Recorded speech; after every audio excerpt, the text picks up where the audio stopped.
Okay. Here we are. Yeah, I don't have the most time today, so this is what I'm doing. I've got about like 3-ish hours. I think I've actually got myself closer to 3 hours and 40 some minutes, but yeah. So we're just gonna do some Euro Truck Sim because it's fun and it's unreasonably fun, really. It's gonna carry on doing. Ooh, that's a long drive. Like me a long drive. This one's worth more per distance. It's also still pretty long. Yeah, why not? I mean, this one's delivering toys. In the spirit of the holidays, I gotta deliver toys. It's just what I gotta do.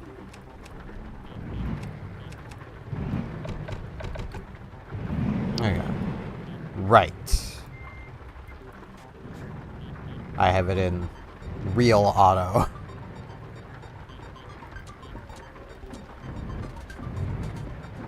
Now,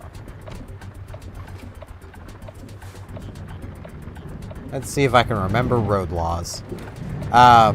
It's a pretty important thing to be able to remember.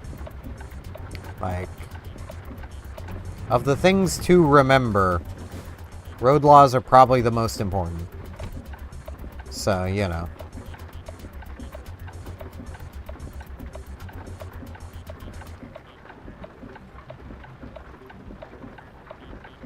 I'm going to try and keep an eye on the audio levels because I don't know if my music's at a good volume or not.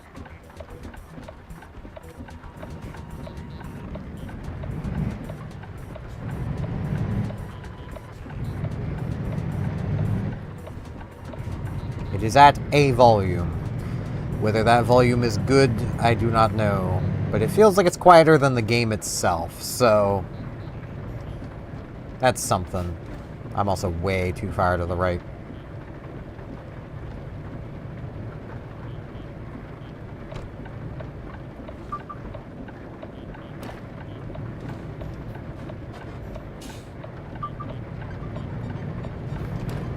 It's beeping at me.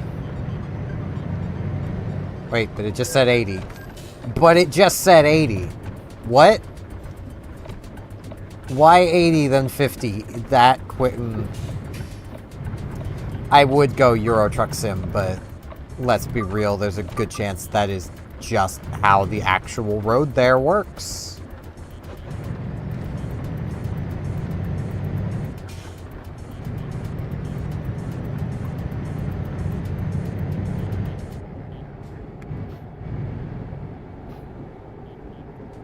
Yeah, I hope y'all are doing good today. Enjoy the tunes, enjoy the yaps, enjoy the little Christmas hat. Like,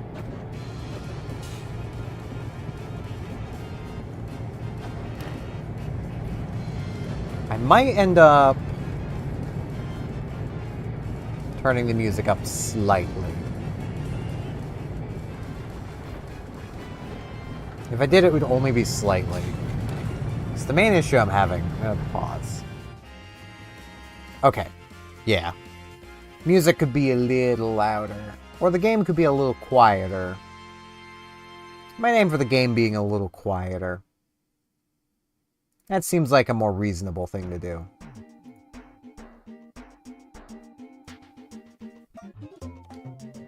Just hop out of the cabin mid-drive, adjust audio levels, hop back in.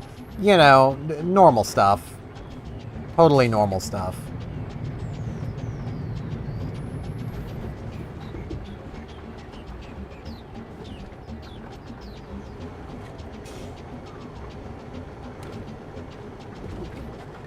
Man, this truck does not like to keep itself slow. I mean, it's not carrying much weight is part of the problem, so like...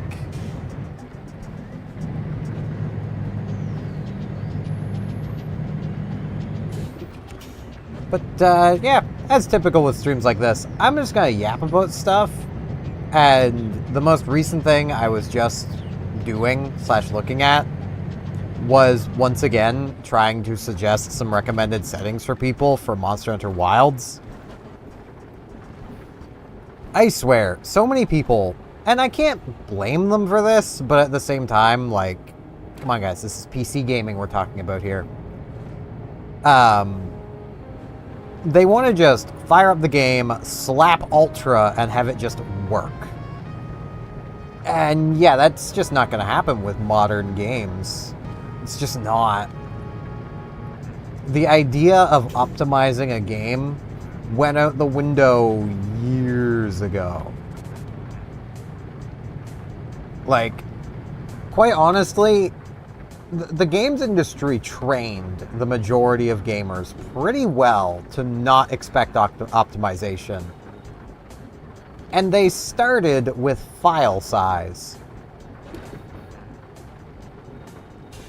Which I know probably sounds a little crazy to people, but let this sink in for a moment. It's cold outside. You don't want the water in that thing freezing. But just think back to the first few games that had absolutely ginormous file sizes. Like, there are some that had ginormous for their time, but I mean like truly ginormous, like 80 to 100 gigs of file size. The first one I can easily remember people talking about was Red Dead Redemption, with its like 120 some gigabyte file size on the PlayStation 4. But that's okay, because reasons? Well, the game is really good. Like, okay, well, that doesn't excuse the file size. There's a lot of really good games with smaller file sizes. Hollow Knight Silksong ain't some 100 gigabytes large, and it's an amazing game. So, you know, but it's not open world. Alright, Skyrim. Skyrim's open world. Unmodified Skyrim without the high definition texture pack is like, what, 20 gigabytes? And doesn't look all that bad. This game here, which I do find funny how we literally have driving music playing while I'm driving. But like this game here, Euro Truck Sim 2. I think this, with all of its map upgrades and stuff, is like, what, 40 gigs-ish? And it's not like a one-to-one sim of the real world, but it's a pretty big world. But you know what these games do that have the small file size that Red Dead Redemption didn't do? They compress files. They compress things. Because a compressed file is smaller than an uncompressed file. It's kind of in the name. The file's been squished. Now, for the game to use that file, it has to decompress it, which takes a bit of time. Which might tell you how the games industry trained you into thinking those big file sizes were worth it. 0 loading screens. How often have you heard that? 0 loading time, 0 loading screens. And then playing a game, you'll find like a spot where, yeah, there was obviously loading going on in a specific spot. They just hid it behind like a door transition.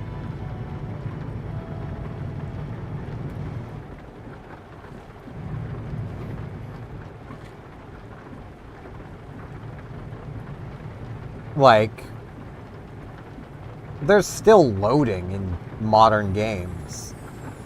I mean, even in the case of, like, Monster Hunter Wilds, specifically, of which I'll get on talking about it more specifically here in a moment, but, like, even it clearly has some points where the game is loading future content. And those instances are basically the on-rails story quests when you first enter an area. It's obviously using that time to make sure everything for that area is loaded. You're in a loading screen. It's just that loading screen has you moving through a stage feeling like you're not in a loading screen. But now you're still in a loading screen.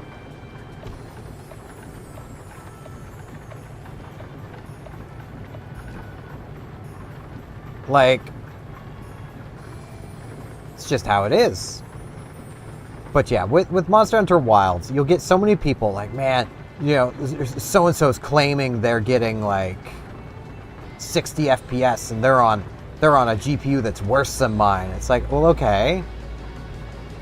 I can pull out of that game, depending on what settings I use, upwards of 150 to 180 frames per second in spots, with an average of about 140-ish, depending on the settings. So just a claimed FPS number means nothing without backing up what settings you're running. As for my actual performance in that game, when I don't care to have my VTuber model running, which I have actually got it to the point where I can have my VTuber model running in that game, which is cool. That means I can actually stream that game with the VTuber model. It's awesome. But when I'm not caring to do that, and I just have the settings running as best as they can, I run a tuned Ultra on a 6700 XT and 9800 X3D. Now, I know there's some people that are probably going, why are you, that's such a big mismatch. It's like, yeah, it is. I didn't want to have to replace the CPU for a long time. GPUs could wait. My 6700 XT was fine, but I needed to replace my CPU anyway, so I went with something that I'm not going to have to replace for a very long time. Sounds reasonable to me. If that's not reasonable to you, then have fun with your $20 pair of boots. I'll be buying the $80 ones, thanks. And you'll buy 5 of them in the time it takes me to go through one. Spending more to have something last longer is just better. But, basically, my tuning of the Ultra settings is doing things like cloud quality to lowest, the volumetric fog to low, grass and tree quality to low. You know, I'm lowering the things that don't matter, the things you aren't going to miss. Like, you're not gonna be, like, you're not gonna be wandering around Monster Hunter Wilds going, man, that grass is low quality. No, you're not gonna be doing that. Honestly, if the game had actual, like, any level of reflection to the water without screen space reflections on, I'd have that turned off too. But that is something you will notice because they just simply, the water is just a matte texture without it. Which is just something modern games do, and it's frustrating.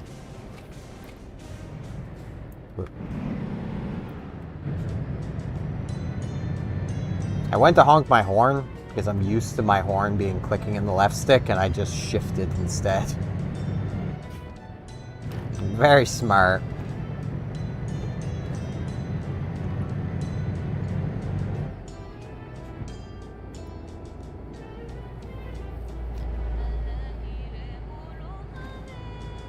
But, like, you can pull pretty good performance, and with the tuned settings I have, I can pull between 50 and 60 frames per second pretty easily. Like, and I could very well tune settings more and get even better performance. Like, if I were to lower the settings, I can pull pretty high, and like that 50 to 60 is without any upscaling, any frame generation. Just all of it turned off. Though I tend to use FSR's anti-aliasing. So I tend to have it turned on for the anti-aliasing and nothing else.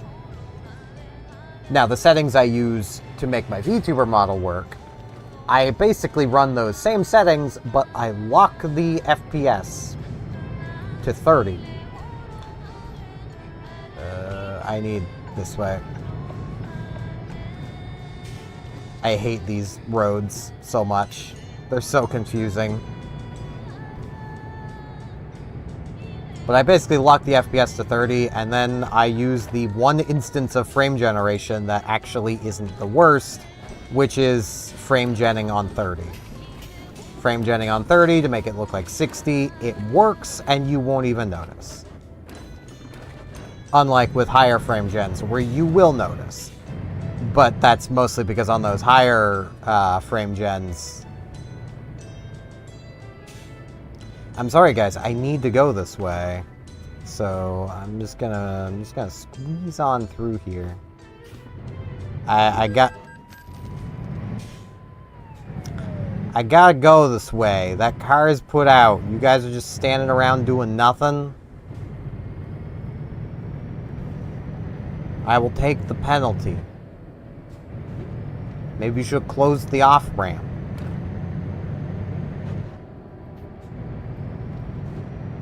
Or not designed roads this poorly. All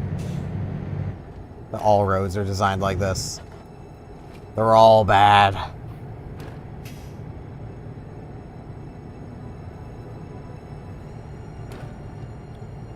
But,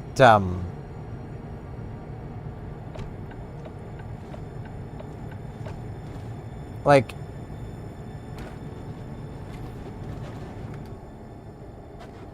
It is very much one of those things where, like I said, we've been trained pretty well as gamers to just accept poor optimization. And you can bet that the big AAA games publishers are very happy about that turn of events. Why can I not?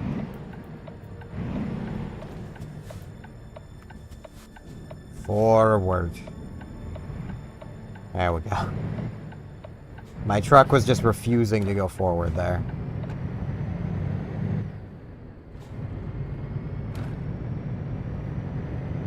It's partially why, like, as much as I get annoyed with games being unoptimized, I understand that, yeah, they're not going to do work they don't have to do anymore.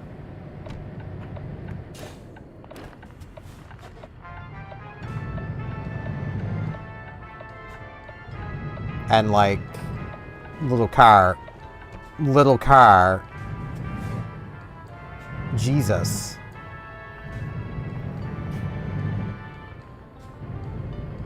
You weren't even indicating.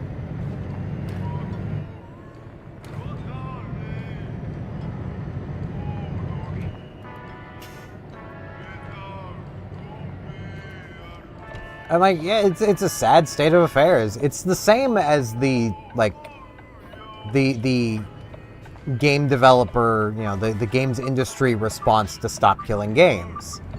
Like, it's not that they can't develop games that can both be an online service and still be playable, you know, an always online service and still be playable after they're done with it.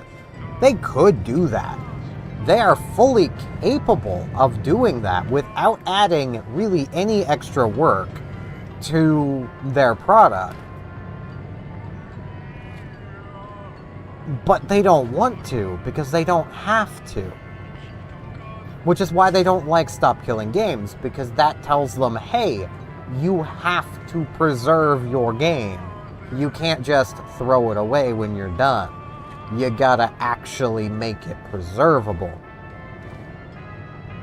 Which I do feel is going to cause a lot of games, just if it does go through the EU and become a thing, it's gonna cause a lot of games that are in development or early access right now to suddenly be finished, but still receiving updates. That way they could plausibly claim that their game was, you know, that their game was completed before that law went into effect, so it won't impact them, because that's how grandfathering laws work. They wouldn't be able to be added to the list of games that need to preserve themselves because their game is finished. Which, quite honestly, I would not be surprised if the rumors that Final Fantasy XIV is considering another Realm Reborn, basically. I wouldn't be surprised if that is in response to the reaction Stop Killing Games got. Because MMOs would pose a problem, especially ones that will admit that they're not finished. They're not done with their story. Their game is not finished. So it could possibly be reasoned that they would then need to be able to preserve their game after their game shuts down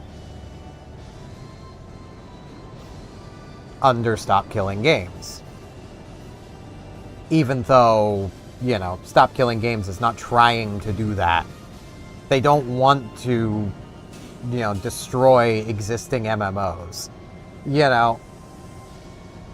But that is going to come down to how the EU actually responds to Stop Killing Games. Of which I very much thank, European gamers for doing what they did and getting Stop Killing Games to where it is. Like, that was a massive undertaking of Herculean proportions to get Stop Killing Games across that threshold.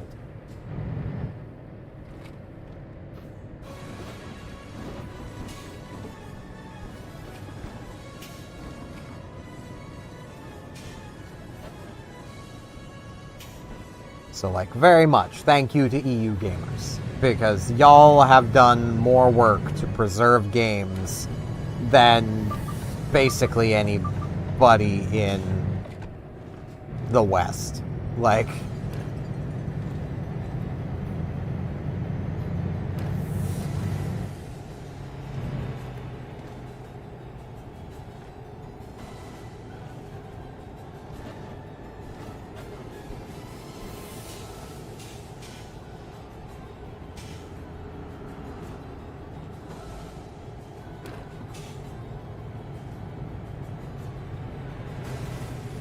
But, the only way games are going to start becoming optimized again is basically when indie studios begin making competitors. You can bet Square Enix is sweating bullets at the Expedition 33 sweep at the Game Awards. Especially where Final Fantasy XIV did not win any of the categories it was nominated for. That right there will speak volumes to Square.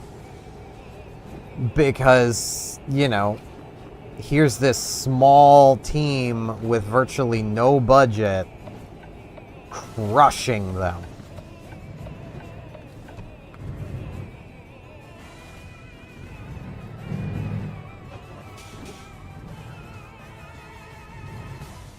That will be scary to Square Enix.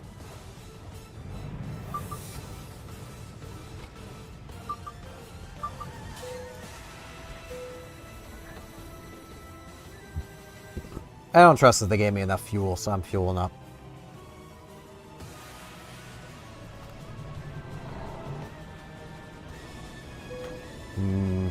Fuel. Oops. Okay, still in gear.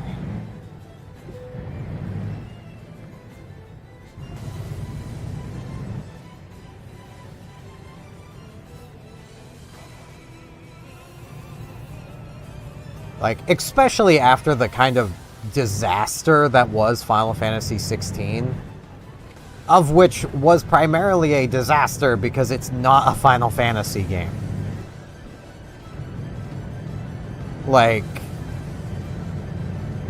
I'm sure it's a fine game, but it's not Final Fantasy. It wasn't trying to be Final Fantasy.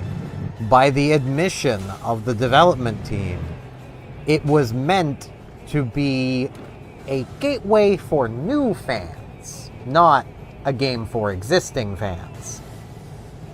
Which basically led to fans like me going, yeah, okay, if the game is not for me, I am just simply not going to pay any mind to it. I am not going to purchase it. If you're going to tell me this game is not being designed for you, the Final Fantasy fan, why would I buy it?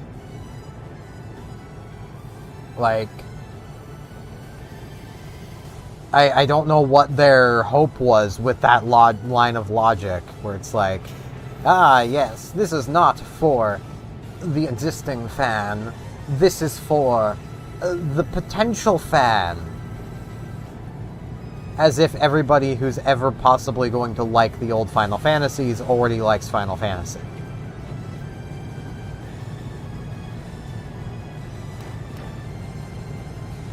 Like, I would actually be quite curious to know how many people play Final Fantasy XIV who've never played Final Fantasy IV, or 6, or 5, or 3, or 2, or 9.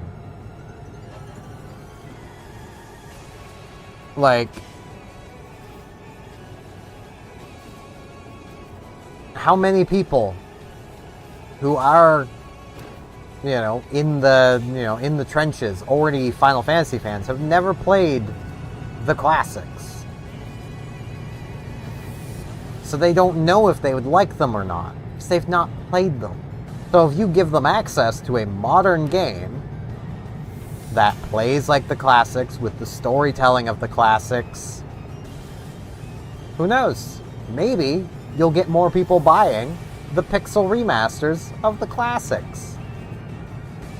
I'm just really hopeful that the Final Fantasy IX remaster doesn't end up being freaking the same as the Final Fantasy VII one. If they do that to Final Fantasy IX, I don't think Square is getting my money ever again. I'm gonna be honest. All Final Fantasy IX needs, and it doesn't even need it because it works on modern hardware and still looks amazing, but all they would, if they wanted to do a remake, all they would need to do is remake the graphics. Everything else about that game is already near masterpiece level. Leave it alone. Final Fantasy VII, yes, that needed some work. It was a 4-disc monstrosity with kind of horrible pacing, a story that basically required supplemental material to fully grasp everything about. Like, it was not a well-crafted game. It was, however, very visually stunning for its day.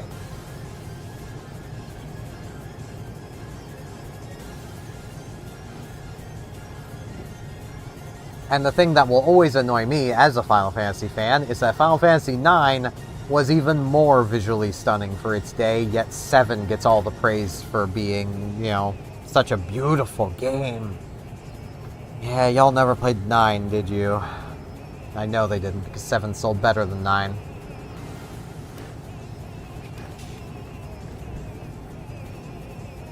So that's a whole thing in of itself when it comes to games that I kind of hate, is when people play, like, one version of something. Like, we'll stick with Final Fantasy. We'll say Final Fantasy VII. And then those people go on for the next couple decades proclaiming that that one game they actually played from the series is the best game ever made in that genre of game. It's like,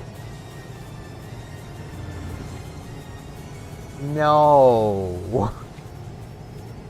Final Fantasy VII is not a bad game. It's not a great game, but it's not bad. I always feel like I need to preface that whenever I criticize it, because I know there's people out there who will hear me criticize it and go, "You're saying it's bad? How could you?" It's like, I'm saying it's not great. It's a good game. It's not a great game. It's definitely not the greatest RPG of all time. Like, it's definitely better than some other Final Fantasies even. I would place it above 13. Definitely above 8. But I'd also place it above 16, because 16, by admission, isn't a Final Fantasy game. So it kind of by default needs to be on the bottom of the list, because it's not a Final Fantasy game. I'd say 15's probably around the point of 7.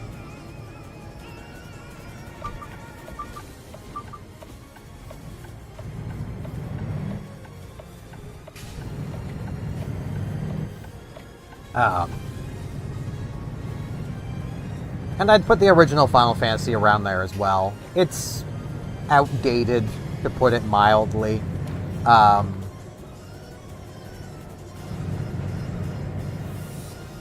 The original Final Fantasy is not the best game.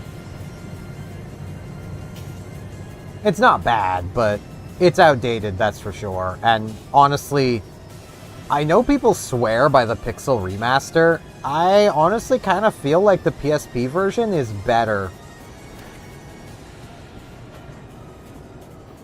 Like, people swear by the Pixel Remasters of Final Fantasy games, but like, I don't buy that that's the definitive version of any of the games. Admittedly, I have only played the Pixel Remaster of the first game, but if the other games carry on in the same vein, it's basically just playing the NES game, but with updated graphics. That's not really the definitive version in my mind. Like, also, you do also gain fast forwarding. Congratulations, you're playing on an emulator now. Like, all of the features added that people tout as being amazing and what makes them definitive are features you could get out of an emulator. So, like, nah, I think I'll stick with, like, the PSP version.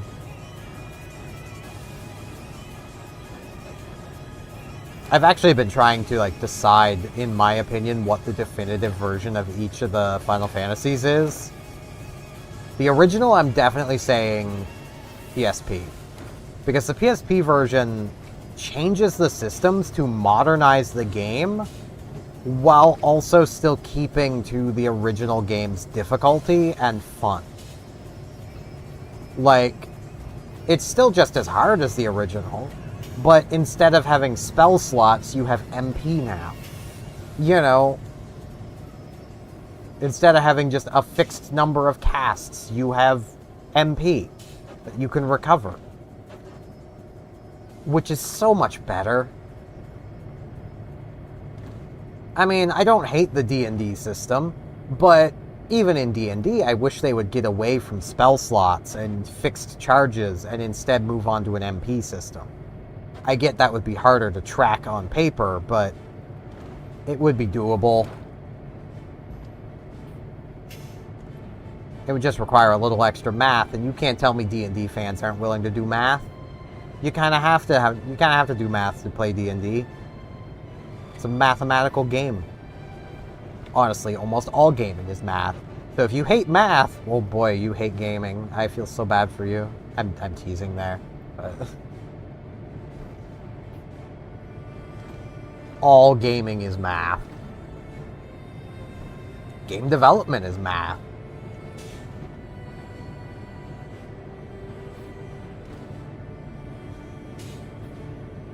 And you might be like, well, how is what you're doing math? Well, one, I mean, there's always the raw numbers involved of like the speeds and stuff.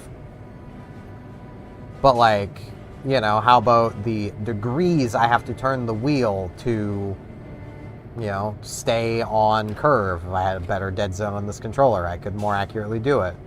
You know, turn the wheel a specific degree to get, that's math. Degrees are math. Circles are math.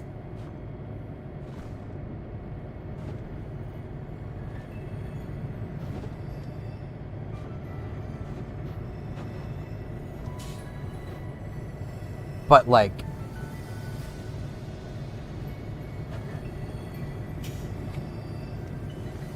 I honestly feel the PSP remasters of most of the games are probably the best. I'm kind of torn when it comes to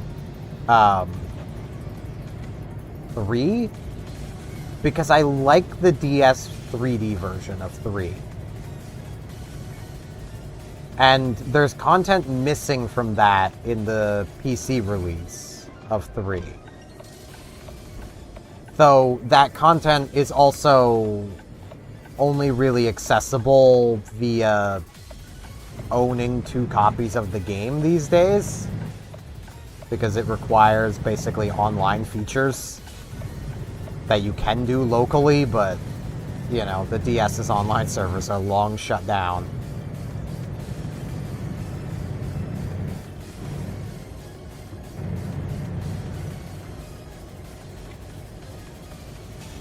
So, like, I don't overly know there. Like, the Steam version's fine.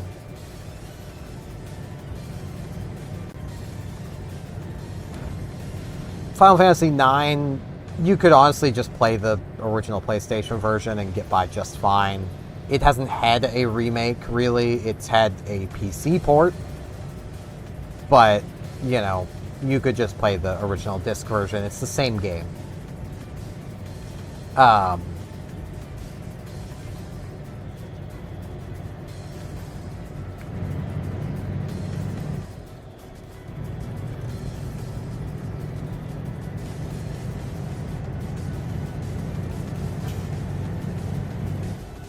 For Final Fantasy IV, I'm very torn on. For one primary reason. I still don't know how I feel about the after years.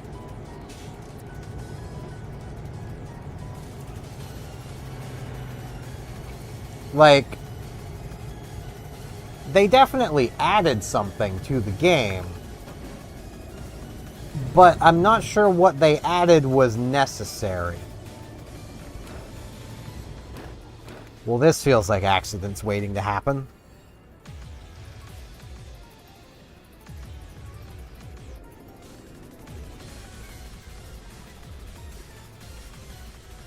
My warning indicator is going nuts.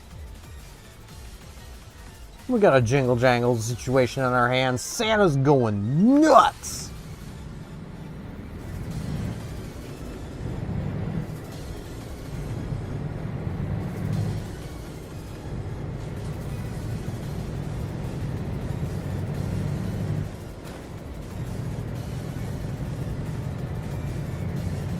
But yeah, as an aside again of like, I would say to anybody who's like looking to play Monster Hunter Wilds and you're having some performance issues, tune your settings.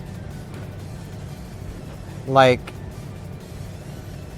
there are many things you can do with your settings to enhance your performance without greatly impacting the visual quality of the game.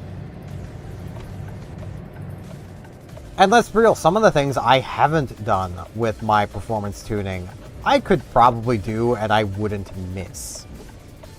It only really bothers me because I know it's impacting the performance. Like, if I didn't know it was impacting the, well, not performance, impacting the visuals. Like, if I didn't know it, you know, I'd probably just turn them off, like the screen space reflections.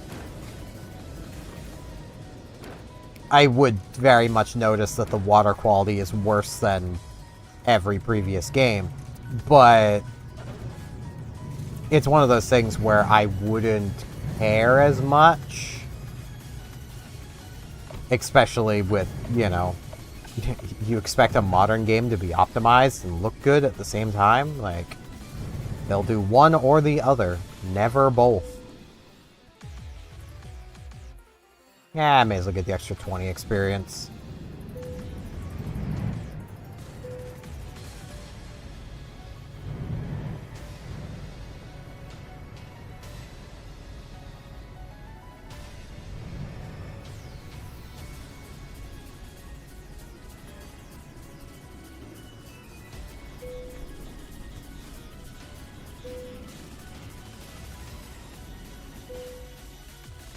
Bam.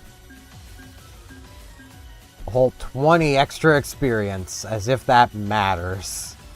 That will forever be an issue I've got with this game. Yeah, I may as well get another of these. I'll go flammable. Did YouTube just pause my music mid? It did. That's rude. That's rude, YouTube. At least it did it while I was, you know, already paused. You know, I do kind of wonder, is there any used trucks? There are. Heck yeah. Ooh. That one's in bad shape.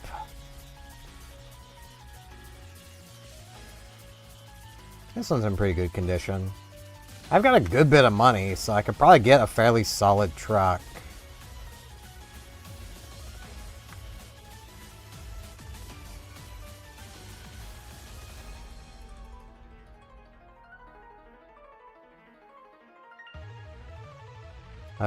The problem is I don't really know trucks, so... That's 370 horsepower. That doesn't seem very good. Got some torque. It has more torque than the other one. This one has more and more horsepower. And this one also has more and more. More and more is more good. These appear to be the same thing, because they are. This one's just got more miles on it. Oh, more kilometers. More kilometers.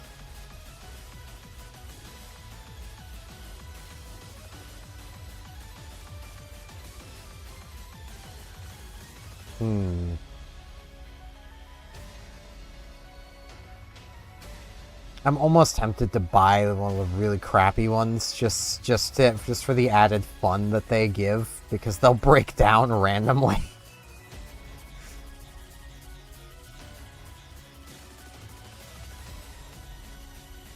I mean, I could also literally, like, just probably buy a truck. Oh no, I can't. But yeah, this has, like, I don't understand the point of the others. And these are only available level 15. Oh man. By 15, I'll probably have enough for this one. I could get this one. It's in Adventure Orange. Adventure. Yeah.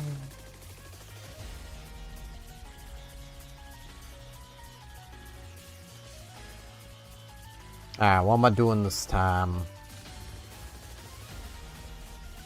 There's so many of the countries I don't have, but like... I just haven't bought many of the DLC. I also need to get France's expansion, and there's Pain and Portugal. I might eventually pick up more of them, but like, this is enough map. Let's be real.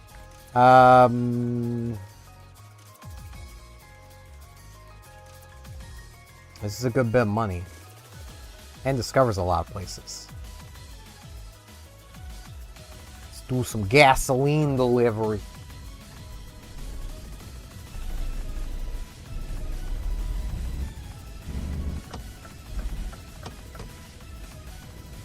Good blinker sound.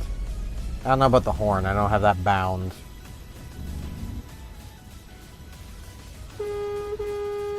Oh, that horn is bad. Like, who's gonna listen to this?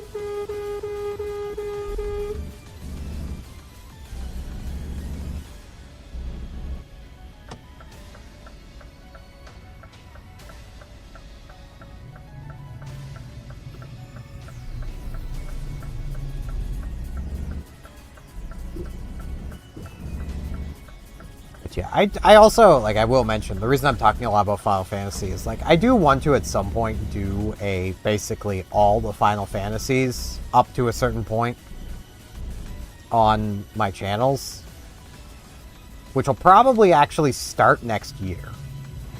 And I'll start with, like, the first game, go to the second, go to the third, fourth, fifth, sixth, seventh, eighth, ninth, 10th, 12th, maybe 13th. I don't know if I want to do 13 and beyond, if I'm honest. I'm not overly sure I want to do 7 and 8. I do feel like they would be good to do, more or less, just so I can actually, like, point out what my proper issues with them are.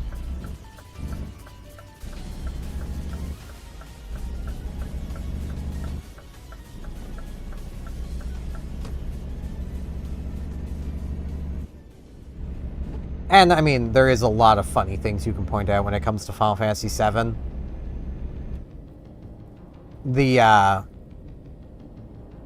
The things that do kind of come to mind, though, are things that you will hear from... Well, some of them you'll hear from Brental Floss's Final Fantasy VII with lyrics.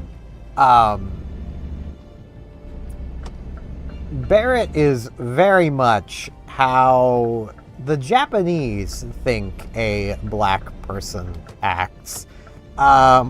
He is quite the caricature.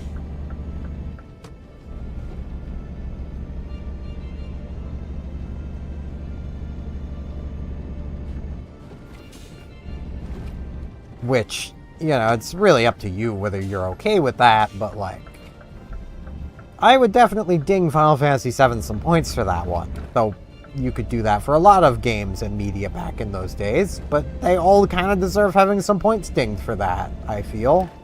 Like...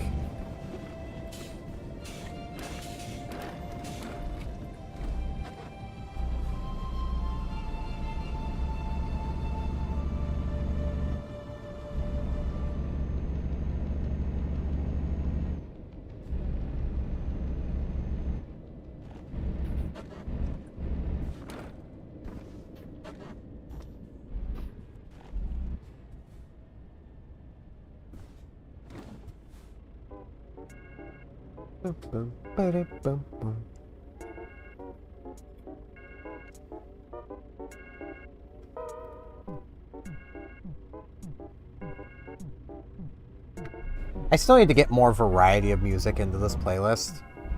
It is predominantly Tulip, Star Ocean, and Earthbound. I would put Undertale music in there, but it gets copyright claimed aggressively. So, god damn it. Okay, apparently I was past the line. I'm good.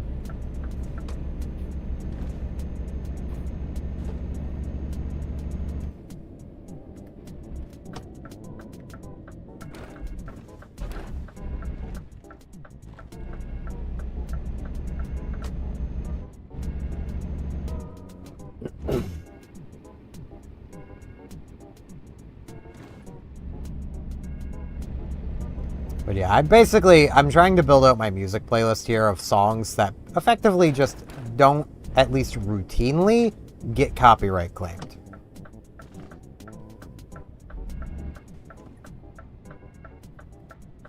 I don't know if turn right on red is a thing in Europe, so I'm just not gonna try.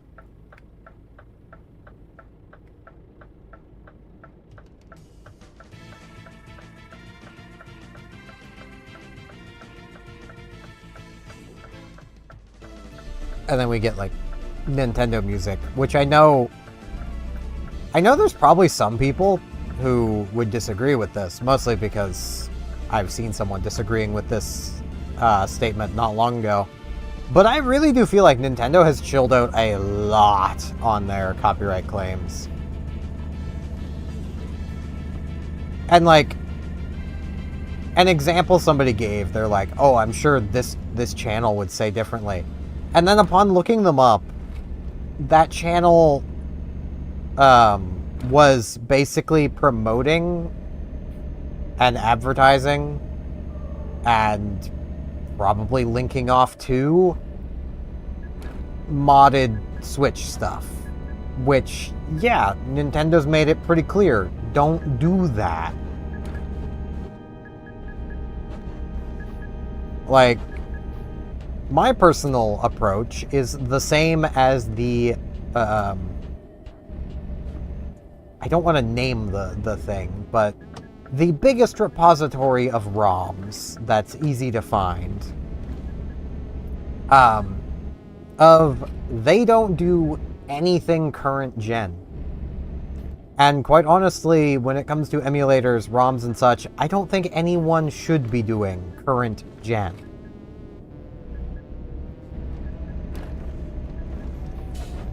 I know that makes me a corporate console shill, but, like,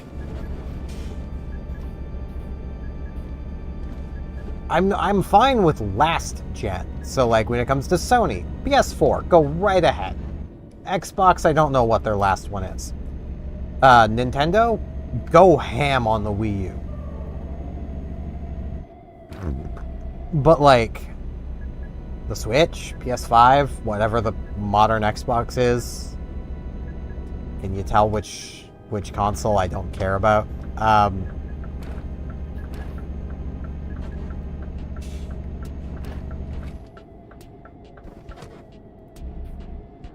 Or like, you know, the modern consoles, just stop. Oh, but multiplayer mod, I don't care. Stop it. You are just harming game preservation. Like, that's why I care the most. And why I say to avoid doing that stuff with the modern systems. Make backups of your games. Go right ahead. Do that. You are legally allowed to do that. But don't distribute them. And don't make emulators to play them on your computer. And don't download emulators to play them on your computer. Don't advertise emulators to play them on your computer. Like, doing that basically just puts all of the places that host ROMs in the crosshairs of the big companies. You are putting game preservation at risk so that you can save a few bucks to play a game right now. And I'm not okay with that. Now, my tune does change when it comes to standard piracy, but that's just simply because standard piracy has been a thing for far longer. And you didn't used to have to make a whole ass emulator and reverse engineer how a console works to play your game. You just copied that floppy and then popped it in your computer. Like, all the data was right there.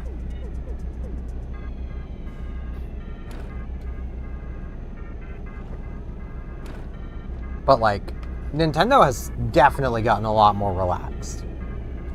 And I say this as somebody who's only really been doing consistent content since 2016-ish. I started doing videos like 2015, 2014-ish. But like, I think a lot of those videos are gone. I know I was vlogging during those years. So I thought I was that interesting.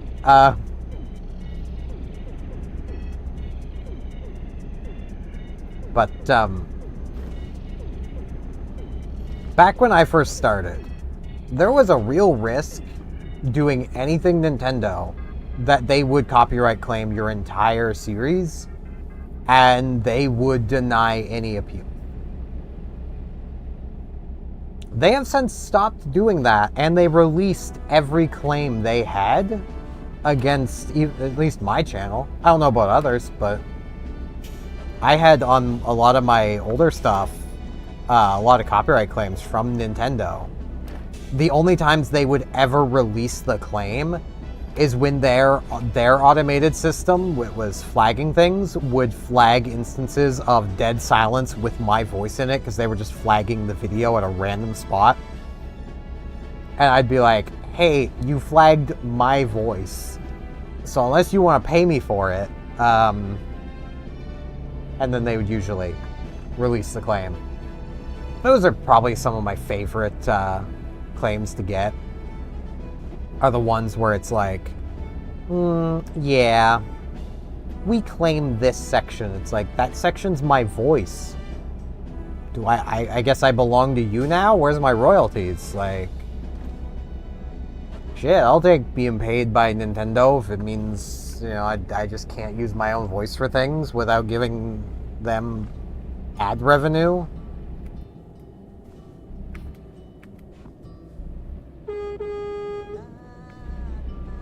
Go faster.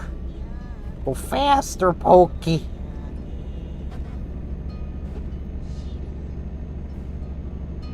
I know Claire does. I don't think Claire likes it when people reference Go Faster, Pokey, because I think they're a little sick of it, but I'm a fellow Canadian. It's my job to poke fun at you, Claire. I have to.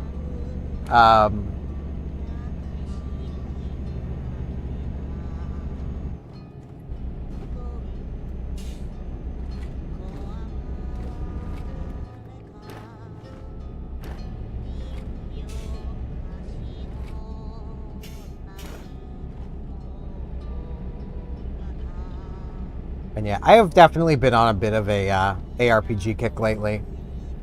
And I blame Path of Exile 2 for this, because they had a free weekend that I played a lot of,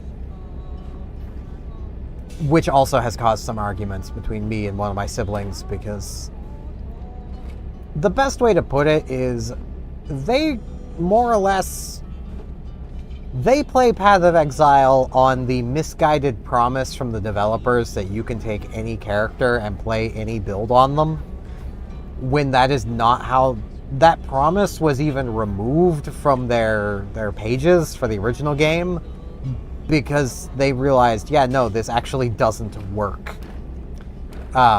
You can't make a good, like, full-on strength-based witch, you know? You can make it work for the first difficulty, but let's be real, anything works for the first difficulty. Like,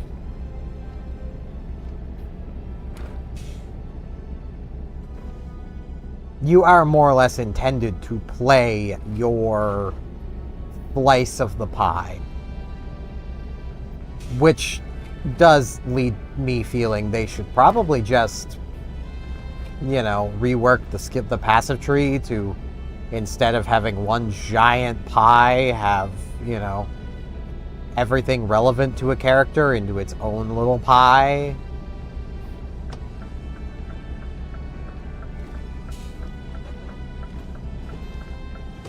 Especially where some of the things they do for, like, ascensions, like, it wouldn't change.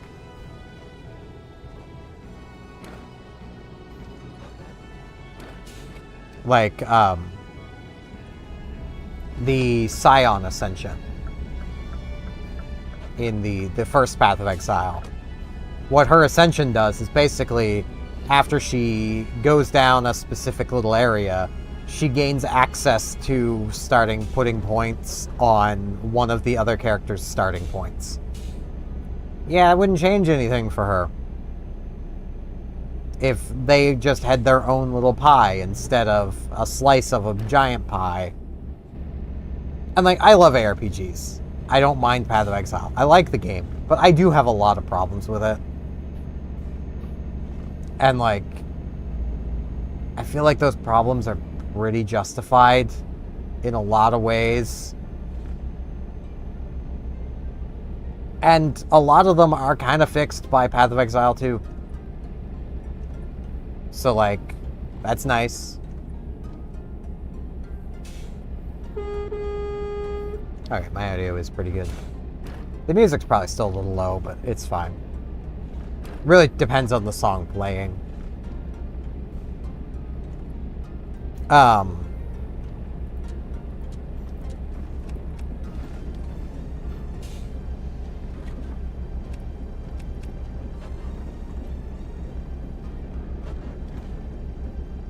Like, one of my biggest issues with the first Path of Exile is actually getting your character build started.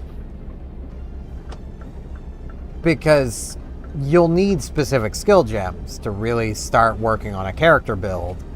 And in the first game, that's RNG. You may not see the skill gem you actually want until really late. I mean, you have to know that skill gem exists to want it, but, you know, seasonal content is a thing.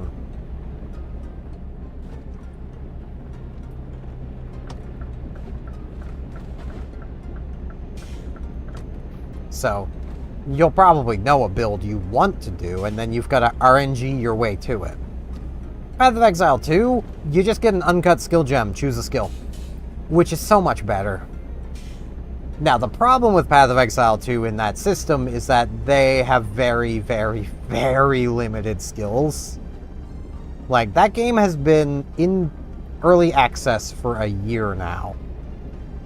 They are on version 0.4, which means they have averaged one update every 3 months.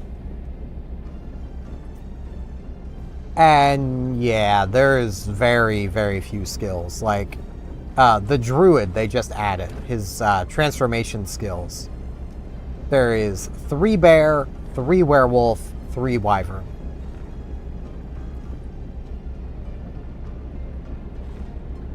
The the witch / sorceress, because there's two for the same job basically. And rather than doing the smart thing of making it a, the witch and like, I don't know,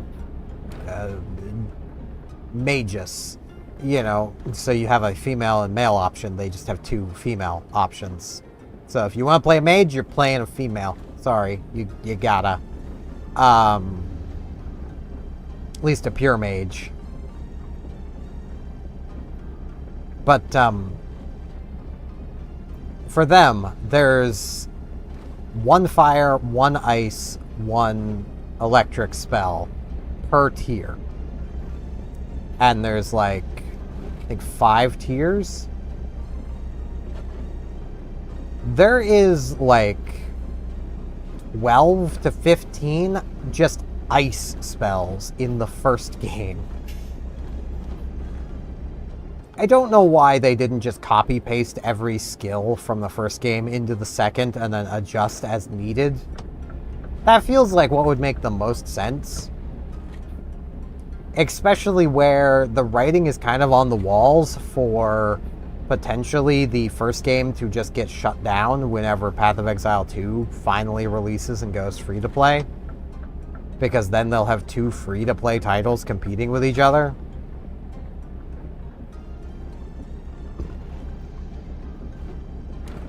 And, well, Nexon can tell you what happens when you do that. Nobody plays the second one because they have all of their time and effort into the first one. Which really kind of sucks because MapleStory 2 was actually really cool. Though I feel like MapleStory 2 also had the problem of allowing user-generated content. They shouldn't have done that. The amount of guild homes that I would enter and there was freaking just not safe for work images all over the place. Yeah, no, they should not have allowed that. They didn't have to shut down the whole game, though, to get rid of that. But, tangency.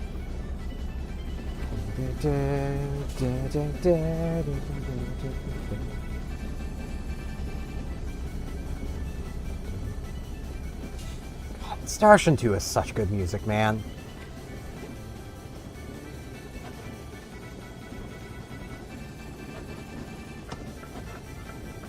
I need to start getting like some F-Zero music added to this playlist, because that would be funny to have come up while driving.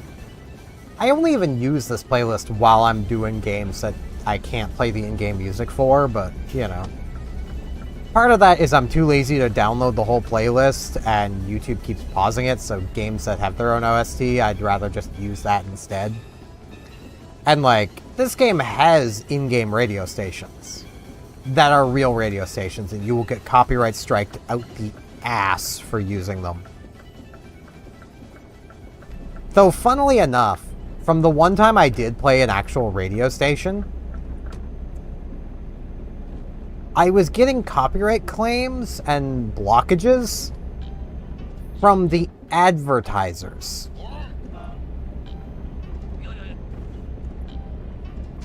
Like, it was like Bell Alliant banning my thing because a Bell Alliant phone advertisement played. Like, the frickin' music labels didn't even get the chance to fricking copyright claim me. Like, the advertisers beat them to it, which I will forever find funny.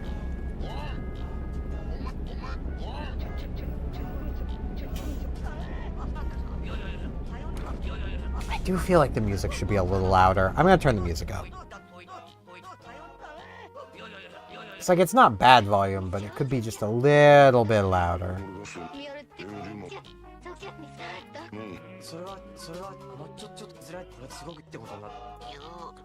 There we go. That's a little better. Now it's about the same level as the engine noise. So.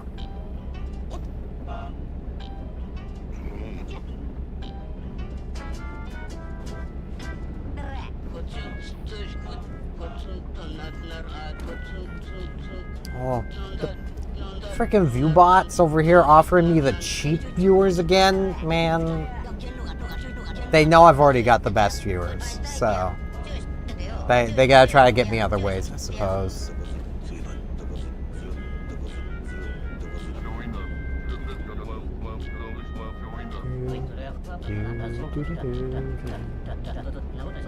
I love how this song, Happy Shabby Parade, predates YouTube poop music. And yet that's basically what it is. Like, the Tulip developers just went through and freaking used voice lines for making music.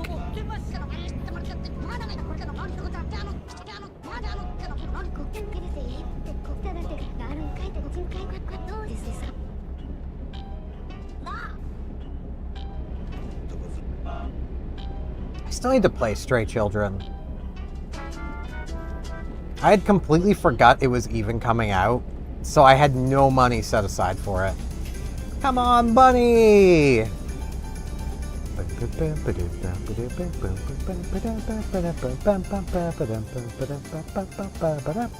I'll stop.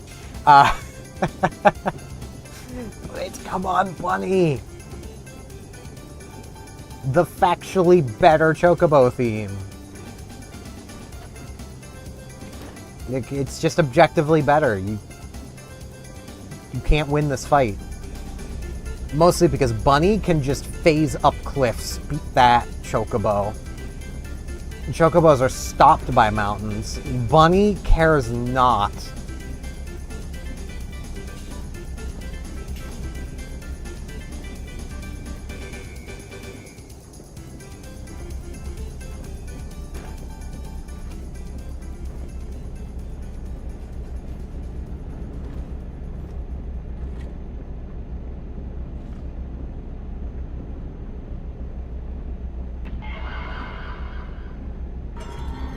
Ah, yes.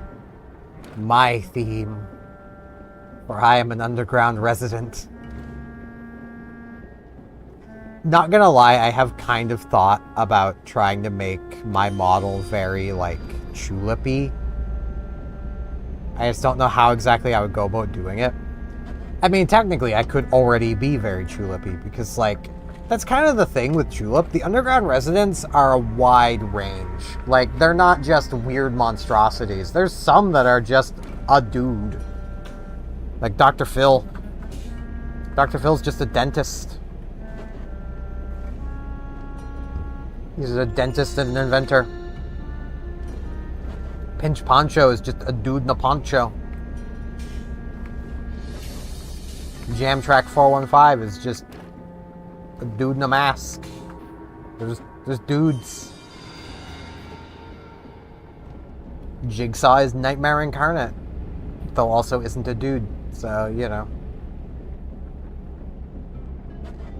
I will always hate Jigsaw's kiss in Tulip. Yeah, also, for anyone who doesn't know what Stray Children is, it's a game made by the same developers that made Tulip, as well as, oh god, what's that other game? It's one of the games that was a heavy inspiration on Undertale. They've made another game, and yeah, it very much, just from what I've heard about it, sounds like a really good game.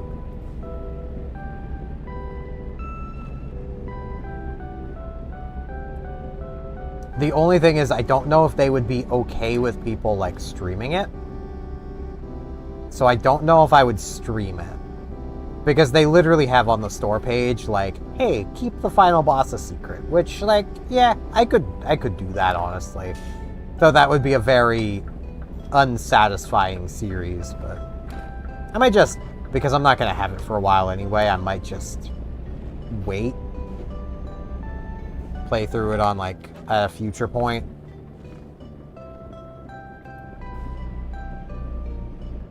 Because, like, these are developers I like. I want to respect their wishes in this, you know?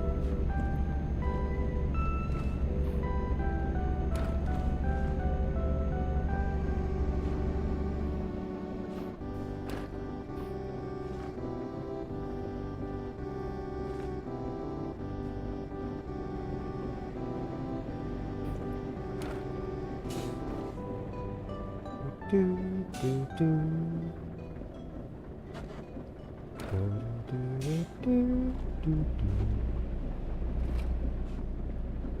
we get next? Ah, Star Ocean forever.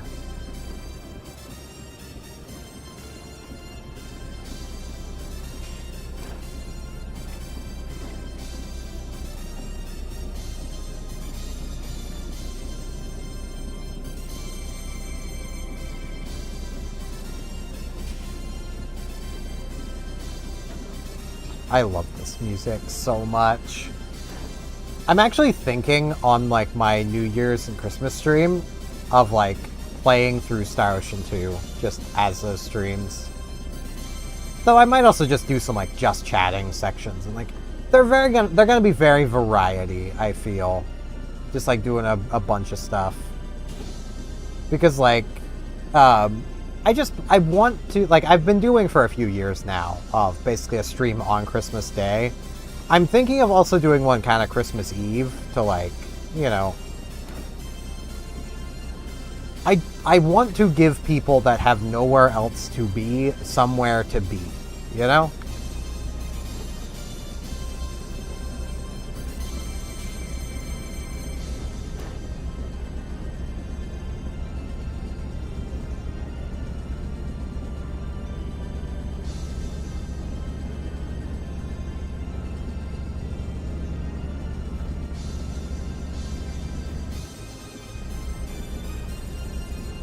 Messaged by my sister. I should probably take a look at that.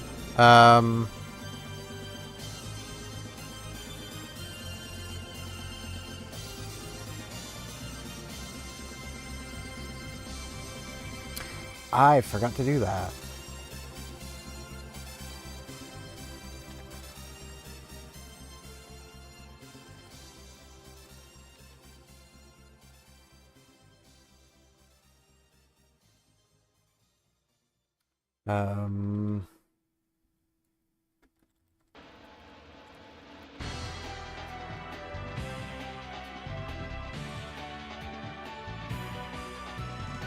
So yeah, I guess I better go do something really quick. I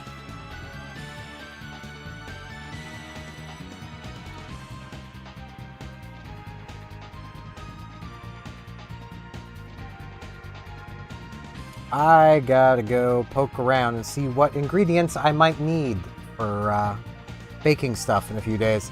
So yeah, I'm gonna be back. I might be a little bit, so enjoy the tunes while I'm gone.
Get back just as the venerable forest ends. And then Beast of Prey starts. Pretty good song.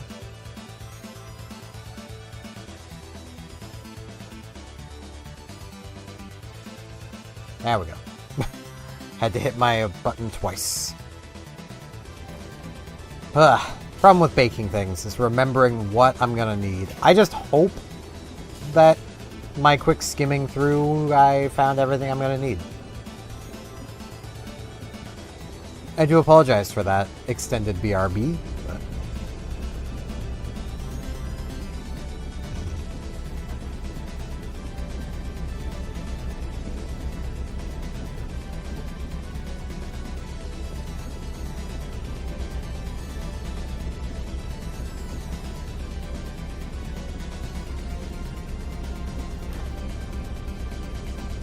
I don't even remember what I was yapping about before I noticed my my sister having messaged me.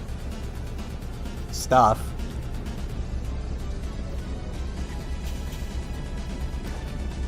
Right, I was talking like Christmas stream stuff.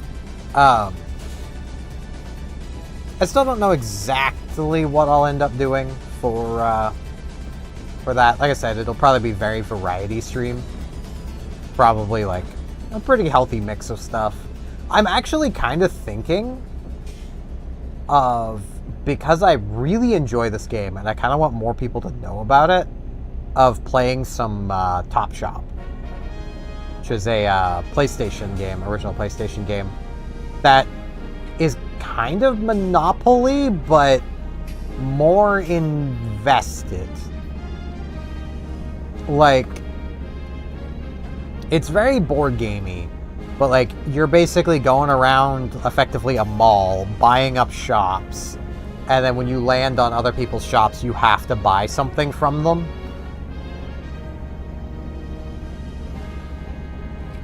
And there's also, like, random events that can happen. It's a really charming game.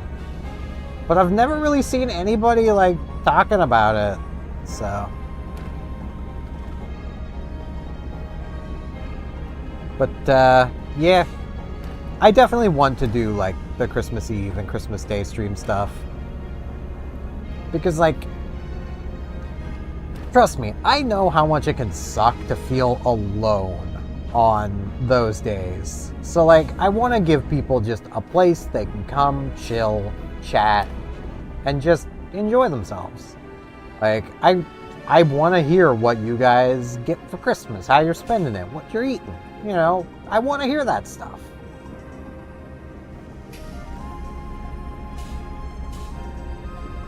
Because, like, being alone sucks.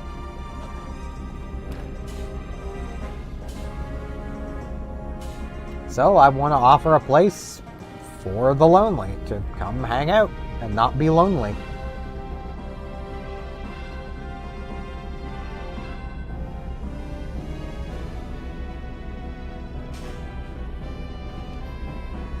That is my my primary goal.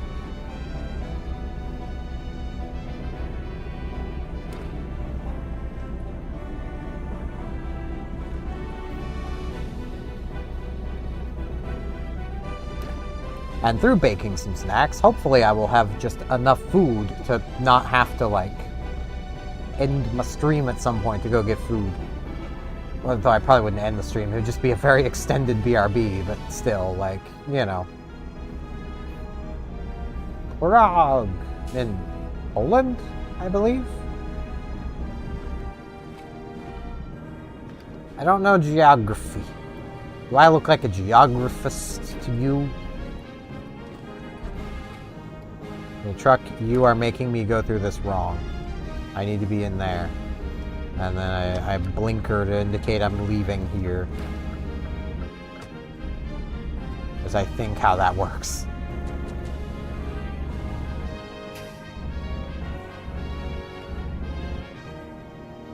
I also kind of want to play another Fire Emblem game for the channel at some point. I feel like streaming it would be a lot better than the video format. Just because, like, a stream you expect long periods of not a huge amount. Videos, not so much. And Fire Emblem is the game series of not a lot is happening for half an hour. You know.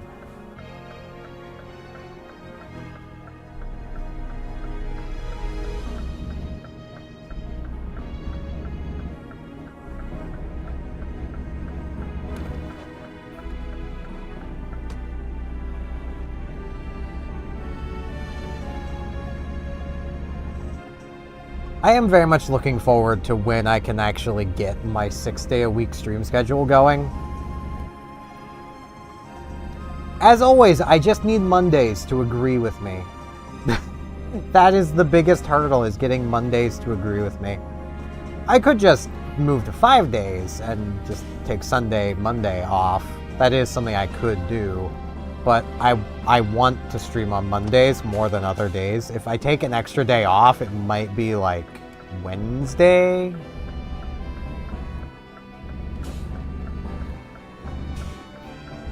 And that's just because on Wednesday I'm working anyway, because I have modding for Ruby, so.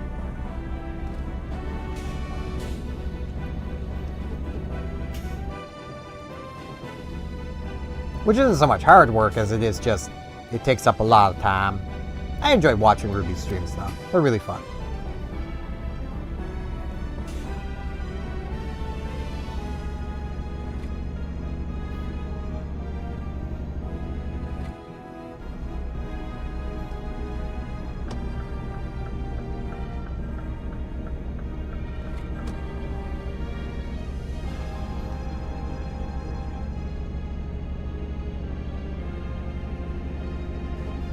Jeez, I still have to record today. Which, I mean, I'll have time for later.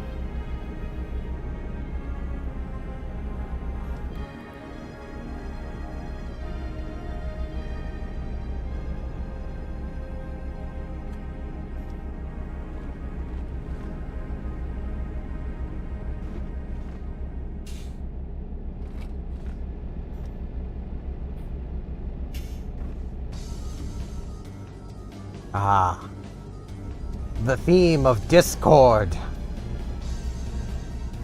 Seems pretty fitting, honestly.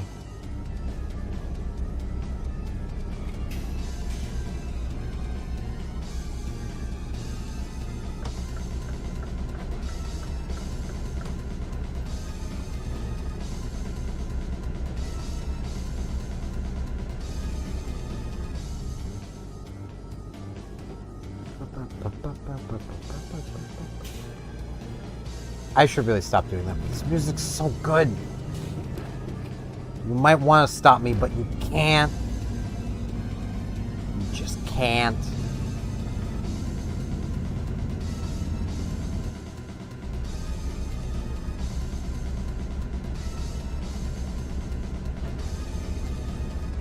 I'm not budging on my phone. What are you talking about? I'm a responsible driver. Can't you see how responsible I am? Like, you don't see no phone. Like, you can't prove anything, officer.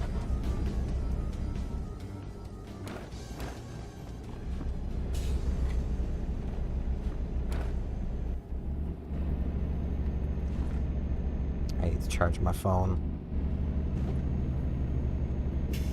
Finding the right cord on my charger is a pain. If I had a normal phone charger, this would be fine, but I don't. My phone charger has like 3 freaking cables on it. Because it's one of those like... Basically, it's one of those like Chinesium ones that like... It's meant to be adaptable to everything. So like it's got... micro USB, USB-C, and lightning cable, all on one cable.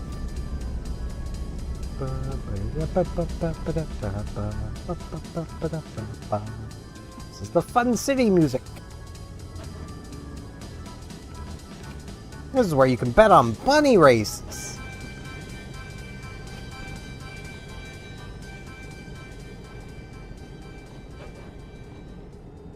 That is another game series I kind of want to, like, play all of the games of on the channels, is Star Ocean. Partially so I can point out all the ways that Till the End of Time 4, 5, 6 aren't Star Ocean games. They're not bad games, but they're not Star Ocean. Till the End of Time is way too science fiction. 4 is even worse, and also takes away basically all party customization. I suppose I don't really know for 6, but 5 is... It's not bad, but it has its problems. Just briefly looking to see if I can see the game card, the game case to read off its actual name. I think it's Integrity and Faithlessness, I believe the 5th game is. It has the problem of when you enter battle, you can play as any character in your party. But the moment that battle ends, you are in control of the main character again. Wherever he happened to be when the battle ended. Which is really annoying. I kind of wish they would have just had, you know, battle start, party appears, party disappears after the end, and, you know, you're right where the battle started. You know, standard RPG fare. That would have been so much better. Also, I gotta say, with Pokemon's business here, man, do I really wish it would have kept this, like, NES tune the whole way. It's a good theme still, but you'll hear in a minute, well, not even a minute, a couple seconds, like,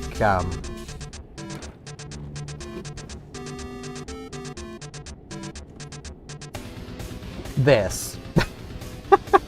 It didn't need to become, like, power metal.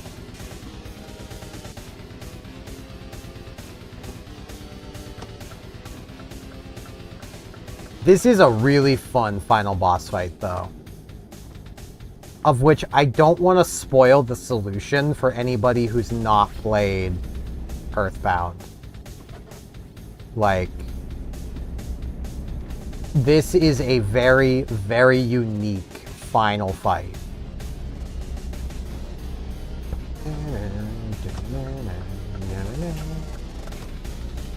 This sounds like it would be right at home in freaking Ultra Kill, and I kind of love that about it, but I do wish it would have kept, like, the NES bit, you know, 8-bit theme, because it still would have been unnatural and otherworldly compared to the rest of the music.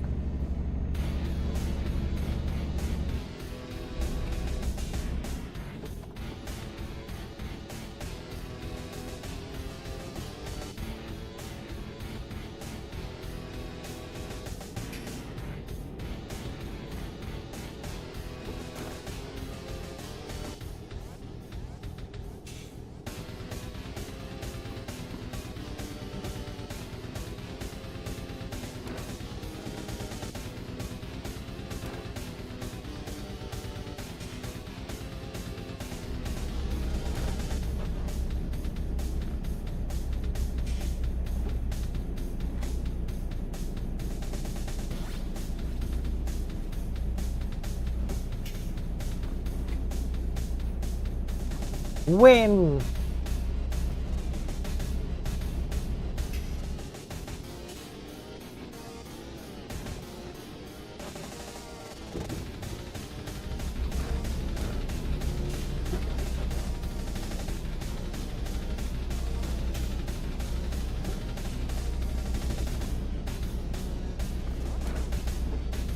Yeah, I am thinking of possibly doing, like, maybe a short stream tomorrow where I just play around with Monster Hunter Wilds just to play around with it.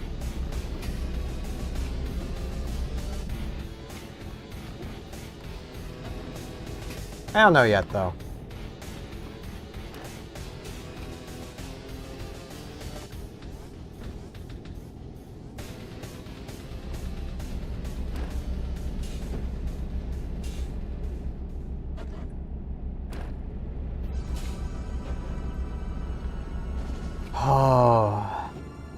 integral body and imperfect spirit.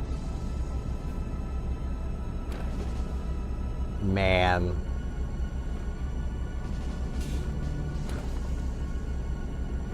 Man.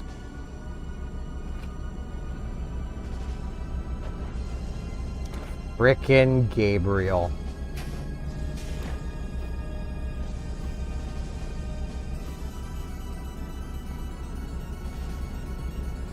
This is a theme that if you don't go through the private actions to unlock Gabriel's limit, you're like, man, this theme goes unreasonably hard for how easy this is.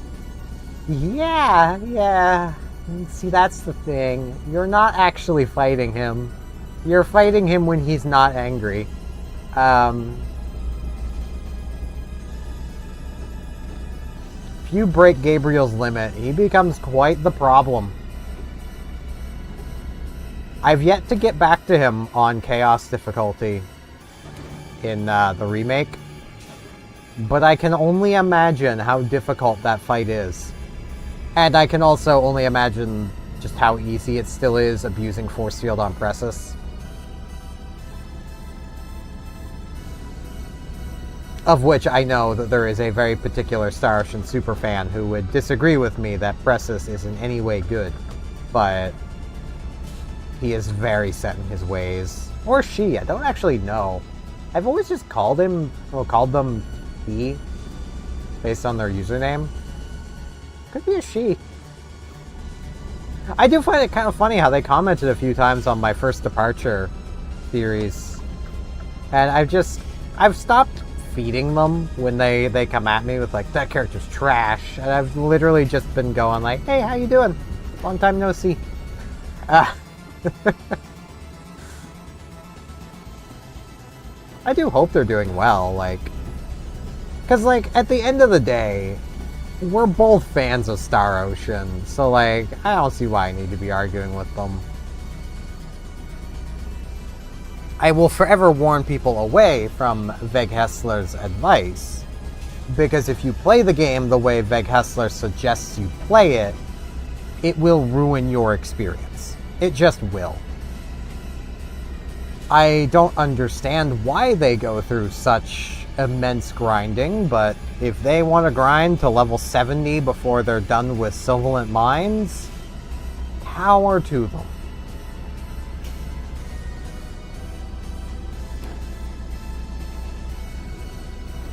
My only guess is they never want to actually take damage.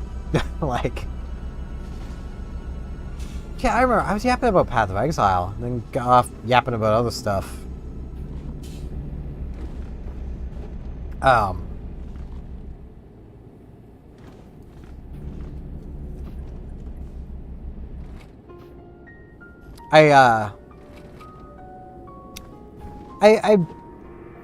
I'm very much in the camp where I don't know if I want to buy Path of Exile 2. Because, like, I enjoyed my time with it during the free weekend. But it is still, like, near enough $50 to gain access to a game that's going to be free one day. Like, Path of Exile 2 is going to be free when it's released. And at the current development schedule, that would mean middle of 2027. At 3 updates a year, they're on 0.4 now. So next year would put them up to 0.8. And then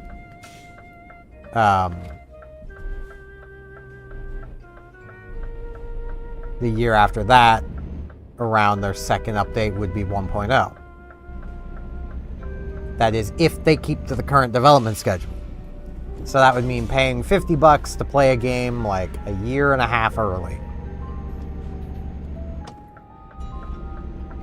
Which, I mean, is a reasonable amount of time, but also ARPGs are kind of funny that way of, once you've played through it, there's not much left unless they add, like, procedural, can't say that word, procedurally generated. I could say that way. I could say it that way. Let's say add like basically content like that, where it's never ending and you can just keep going back to it. I mean, like, as much as I know people get upset when you sing the praises of anything Diablo 3, Diablo 3 did that pretty well. It wasn't, like, procedurally generated, but they did give you the option to play the game in a way that...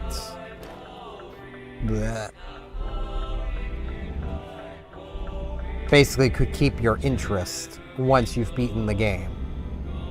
Because instead of just, hey, play it again, nerd, you'd basically be given access to adventure mode, which is, hey, go to these areas you already know and do challenges and stuff in them. And then there was the Nephilim Rifts that are kind of actually that, of like procedurally generated. They're just new dungeons. Go play them.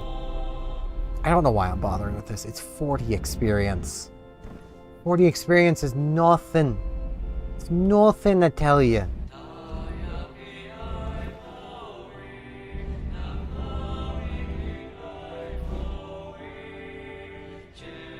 This doesn't look that hard, though, so...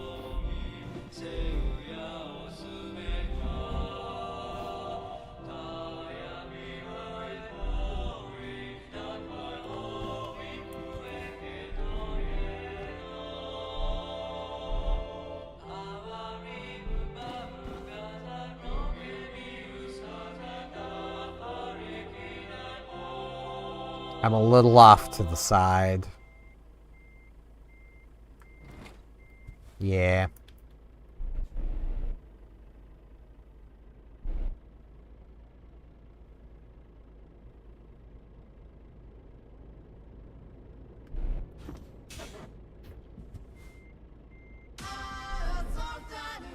Apprentice!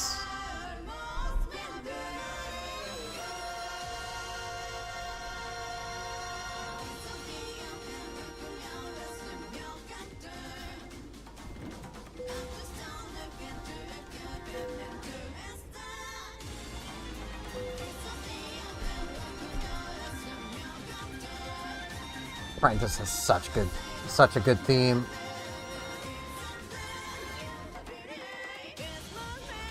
I may as well grab the last of these. Eco driving only matters once I get my own truck. Let's see. Hey, makes me too hungry.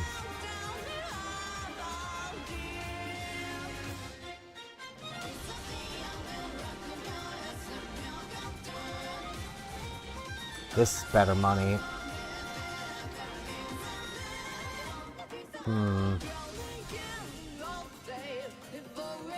Money per ton, though. This is... or money per distance. This is pretty good.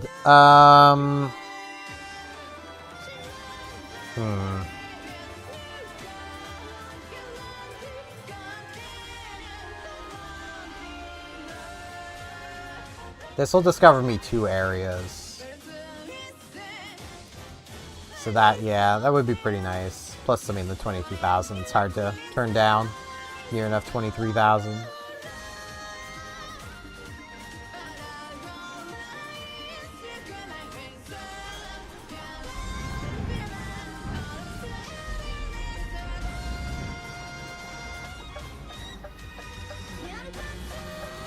That's a horn. It's hard to hear over the music, but it's still a pretty quiet horn. I thought it was just really quiet in the cabin. Oh, let me see.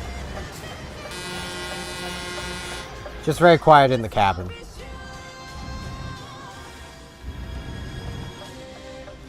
Good blinker sound.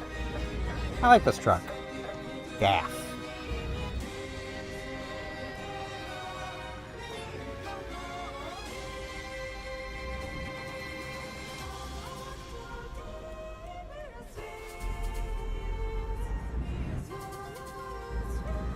You know, of all of the Dark Falls that live inside your head in PSO2, Apprentice is just the best of them.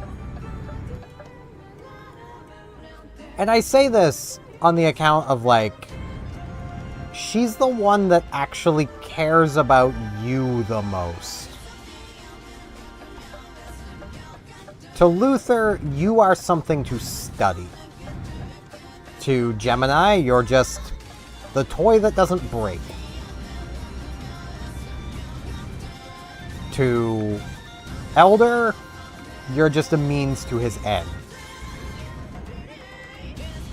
But to Apprentice, you're something to protect, because you protected her.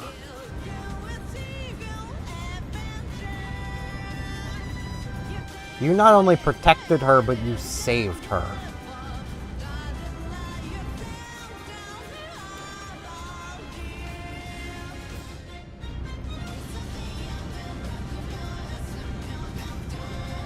Because that's the really, like, fun part about her part of the story, is the rest of them, they're fighting a thing. And, you know, they're usually that thing that they themselves are fighting. Apprentice, she's from that world. The one you save is her. And you're saving her from a force that's not from Omega. Unlike the others, who you are just fighting their memories.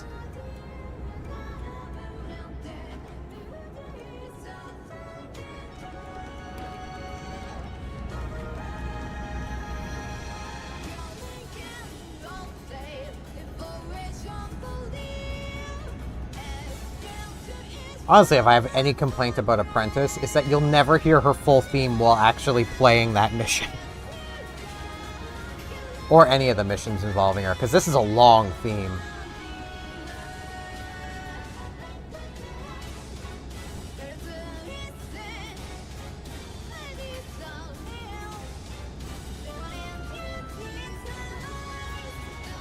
Like, that is one thing I will semi-give, but also not give at the same time to Final Fantasy XIV.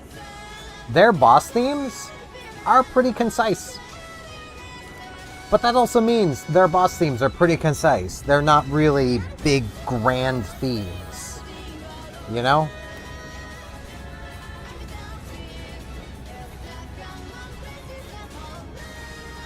Which, I don't know, I'm not the biggest fan of. I would much rather, like, I'd much rather a big theme that you're not likely to actually hear the whole thing unless you purposely slow the fight down, to a small, concise theme that you might hear loop.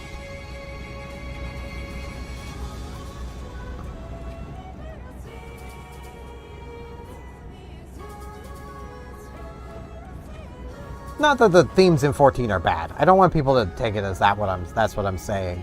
They've got good music. It's just too concise for my liking. I'd love for them to have some, like, 15, 20-minute bangers, you know?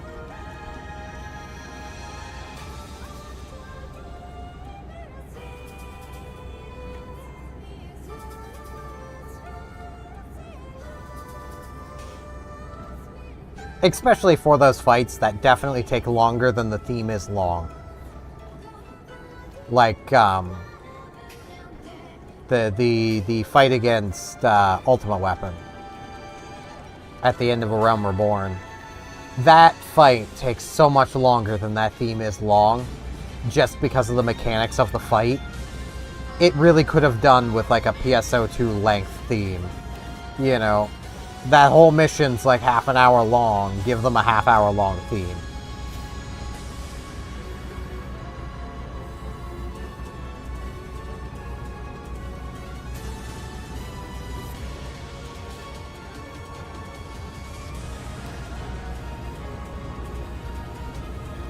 I also love how, like, the big boss themes in PSO2 always end with this, which is the Phantasy Star Online theme. This is your theme coming on. And it very much gives, like, proof of a hero vibes. Like, you've done it.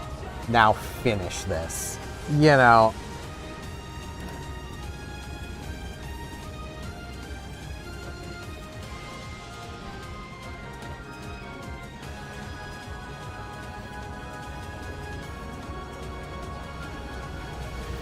Fantasy star shine. I won't. I know I can't sing.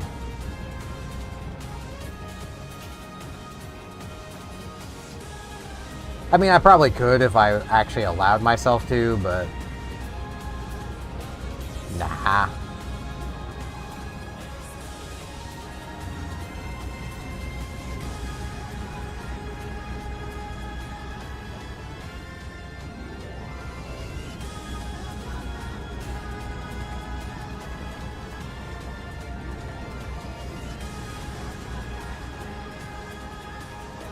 You know, it just occurred to me I could have probably played more Earth Defense Force today.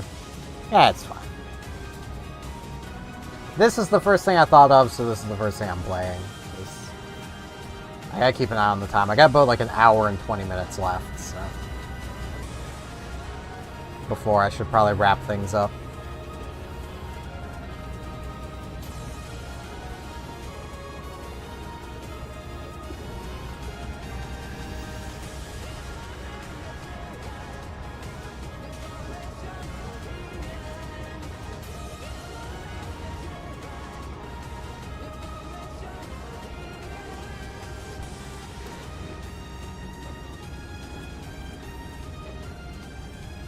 Man, is this road actually doing the sensible thing? Holy crap.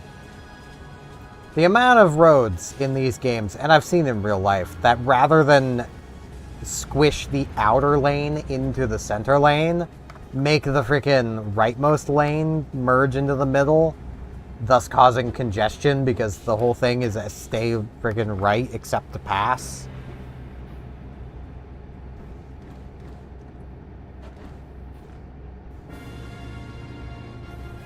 Ah, the main theme.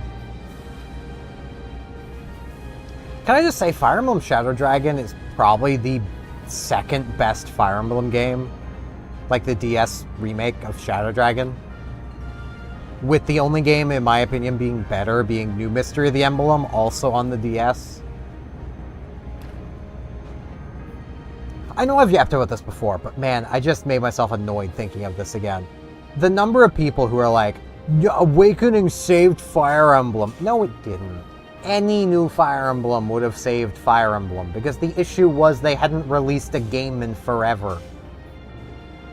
If they had just brought New Mystery of the Emblem to the West, that would have worked. But that wasn't a 3DS game. Like, New Mystery of the Emblem is so freaking good. And playing it, you can really get a feel for how the mechanics in Awakening should have worked. Because they use very similar mechanics. Because you know how in Fire Emblem Awakening, you level your character up to 20, because you should always level to 20 before you promote them. And then you promote them. And then you can just go back to a base class again after you get to 20 there. And you keep most of your upgrades. And then you can level to 20 again, and then promote again. And you're even higher stats than you were before. And the entire game just becomes reclassing to gain stats and skills and build the ultimate perfect breeding simulator, basically. Like, because the best characters are the child characters after you have selectively chosen parents to give the child skills they can't normally have. Like, that's just how Awakening works. Mighty Blow!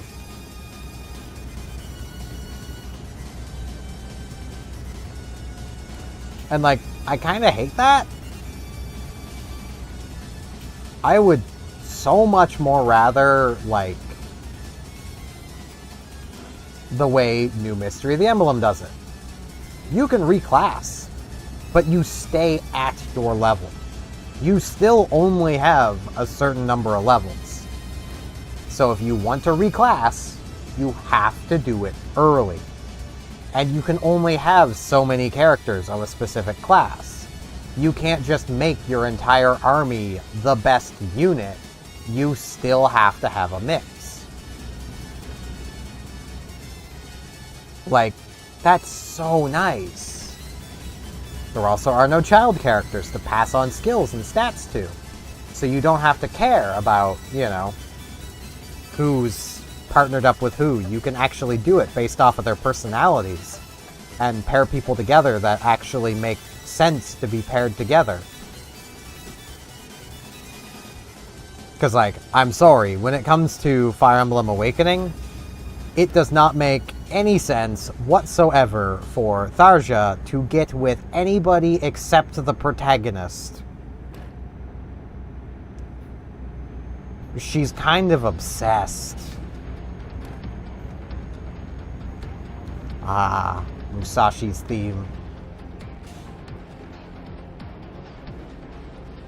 Of which the name of this theme in the files really made a lot of people go, wait, hold up, what? Because this is Musashi's theme, Violet Tempest. But it was named in the files Shinino Meta, which for those who aren't familiar with Azure Lane, a meta character does not refer to them being good in, PvP, or good in your fleet.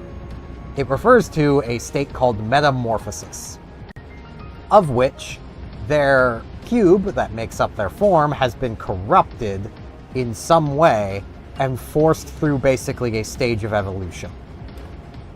This is usually brought about by an immensely traumatic event, but can also be brought about just by simple corruption.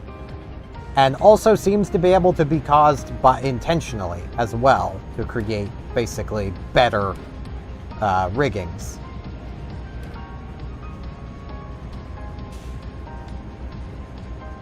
But yeah, this theme's name I needed to turn off. I hate these roads so much. It was not obvious I had to turn off. And the GPS just said keep going forward.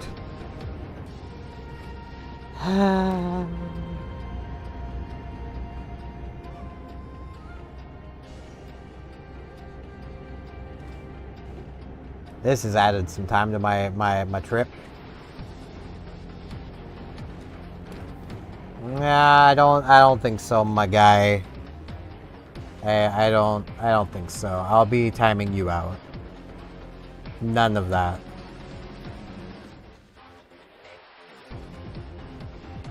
That was not the length I intended, but yeah. None of that. Because I know you're a scammer.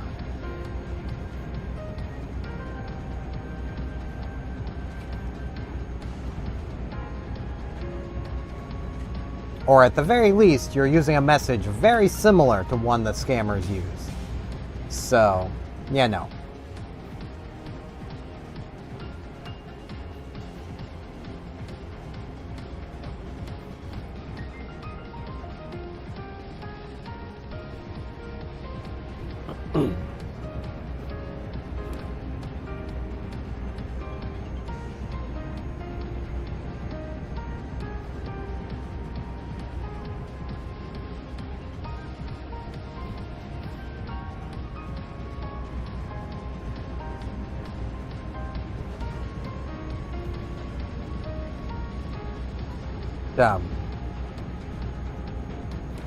I keep going all over the place with what I'm yapping about today.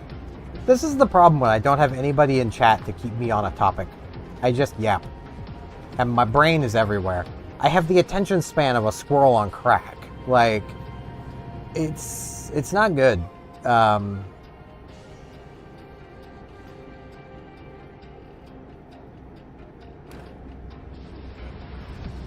It's also why I have so many ongoing series.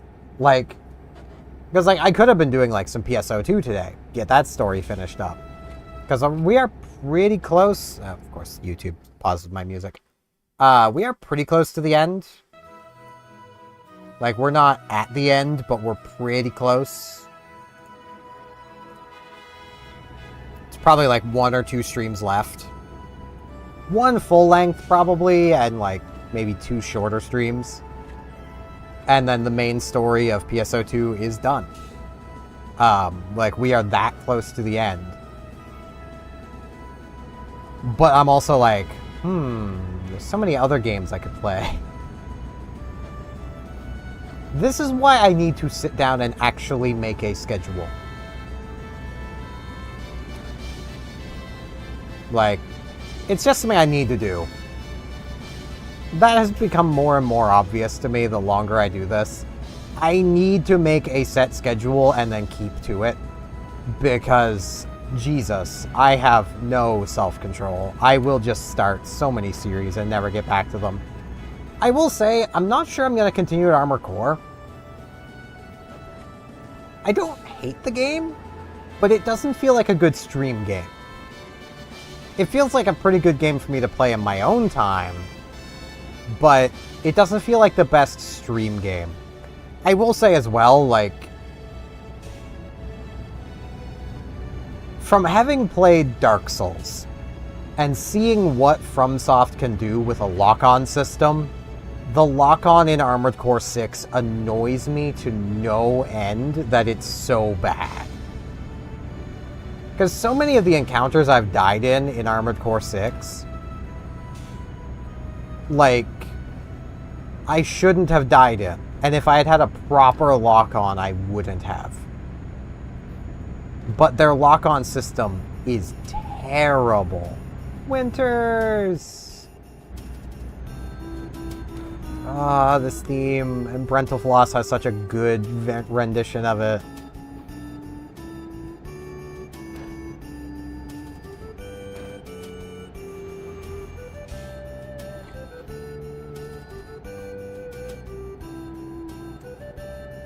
So yeah, I think I'm going to put Armored Core 6 on the back burner.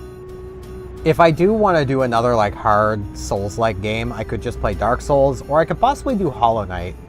I imagine some of you guys would really enjoy watching me struggle at a platformer, especially one as hard as Hollow Knight.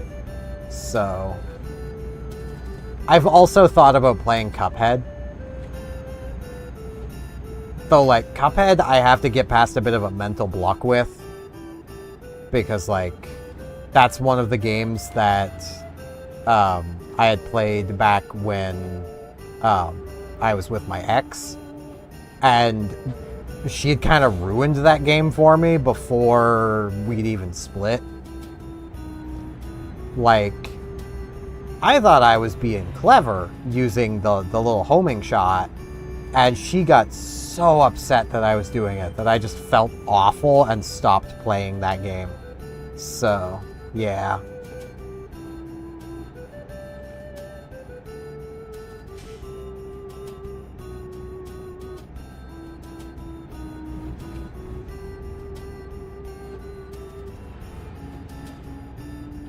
That was, fun.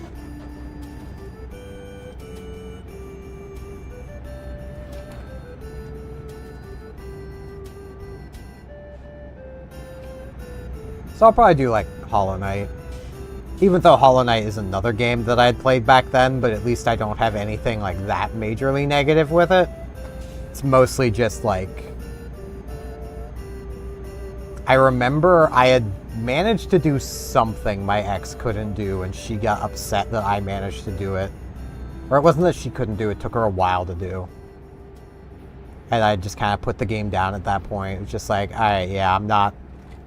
You know, I'm not allowed to be good at platformers, so I kind of put off learning platformers. It's more or less how it felt. Like, geez. So I need to get off this topic before I start going on major rants. I'll just say, she was not a healthy person to be with. And I have come to realize this thanks to a friend.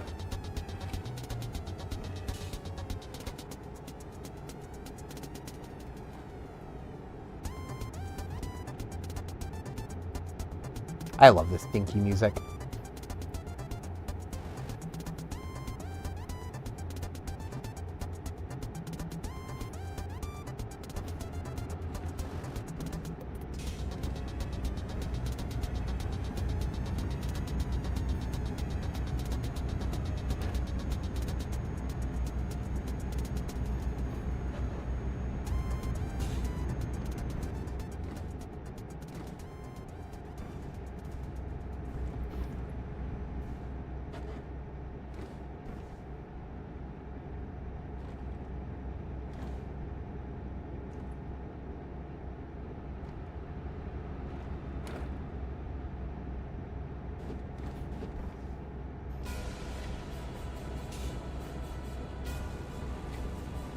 Oh, what is this one?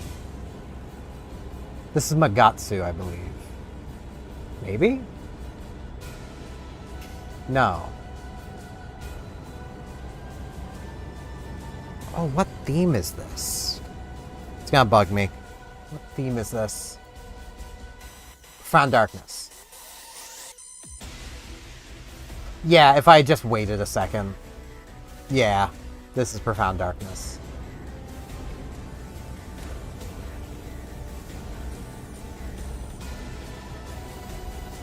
Man. Oh, this music's so good.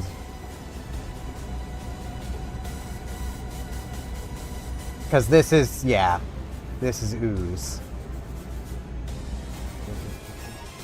Yeah.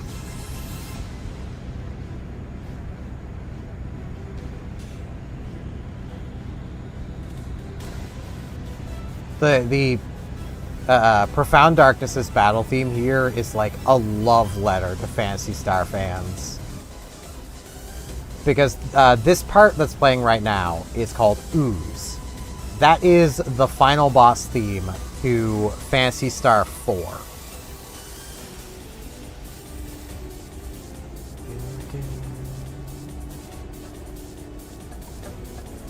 Which is basically the conclusion to the storyline of the first 4 Phantasy Stars.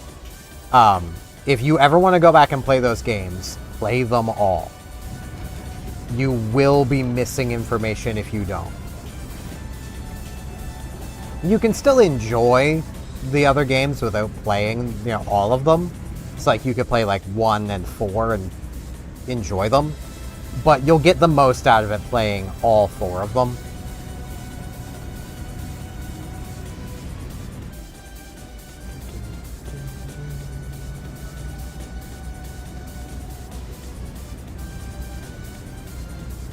But then phase 2 of this is, I forget the name of the theme entirely, but it's basically the final boss theme of the first Phantasy Star Online. Then the end of this is the main Phantasy Star theme.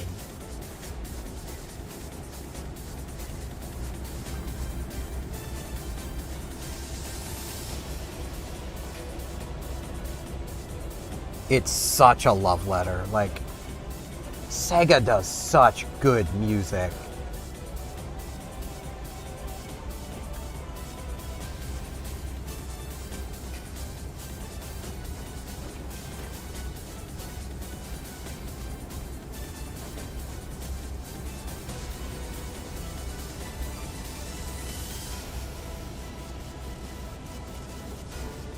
I was half expecting a thud sound from that car turning into me.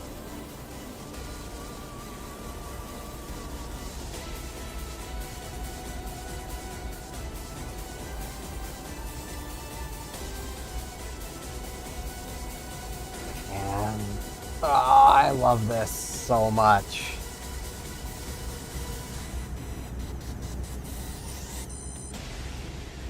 When my music playlist is making me think I should have just done Phantasy Star Online 2 again. Get more of that progress done. Especially because, like, we're in probably one of the coolest parts of the story. Like, we ended the last stream with Phaleg coming in and kicking Shiva in the face. So,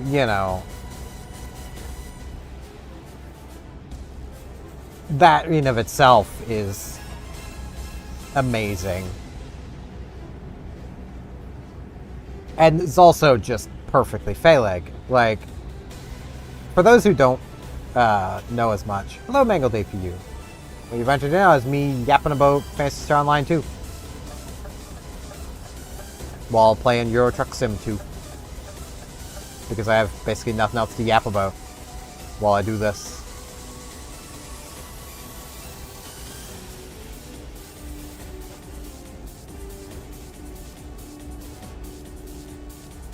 And there's Phantasy Star Online 2 music playing in the background. Can you tell I really like a game?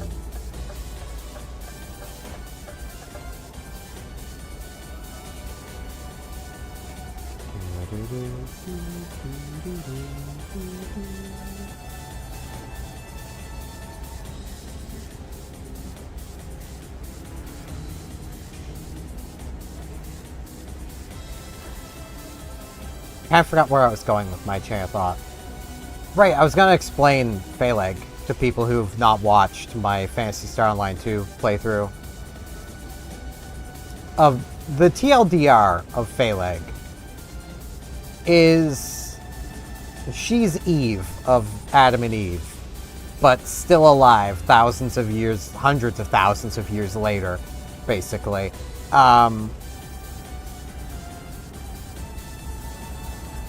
And has absolutely perfected existing. Because video games.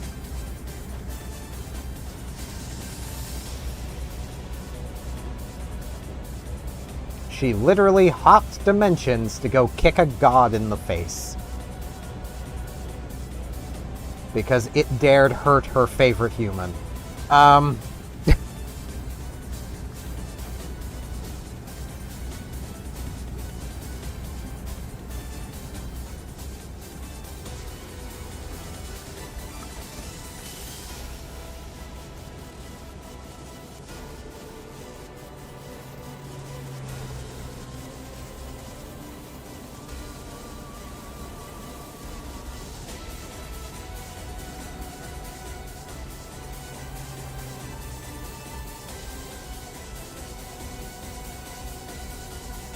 I do remember with PSO2, because this was the end of episode 3.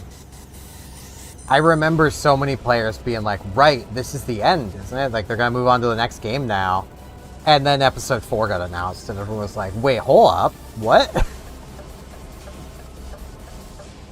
What do you mean there's more content? Because, like, this feels Final Boss.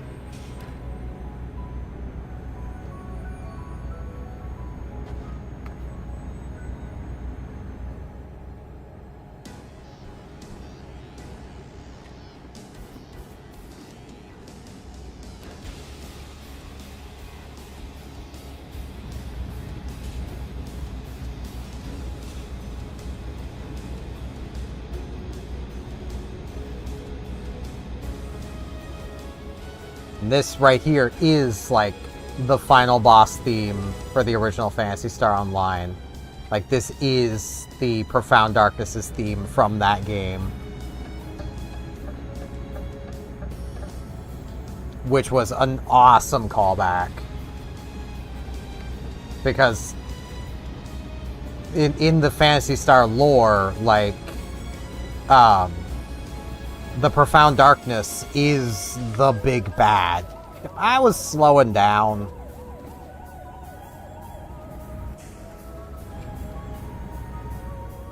I just want to slam on the brakes. Jeez.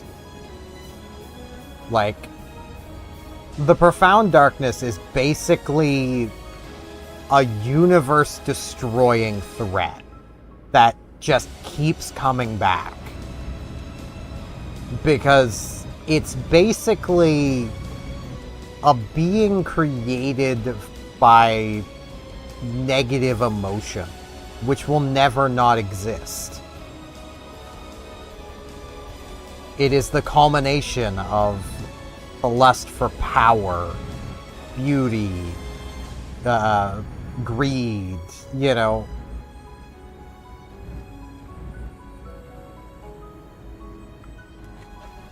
Man, these streetlights are very poorly placed.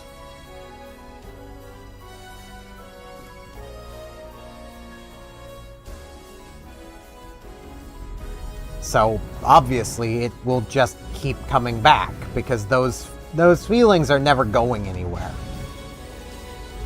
It was also created out of greed, obsession, you know. The Photoners created it in their own arrogance, basically. I need into this lane. Ambulance, please.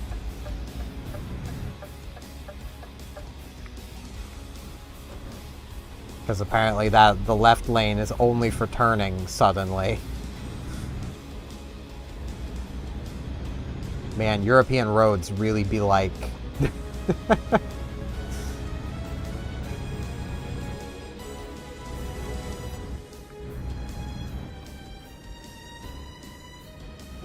These have to be the worst streetlights I think I've ever... well, stoplights I think I've ever encountered. Jeez.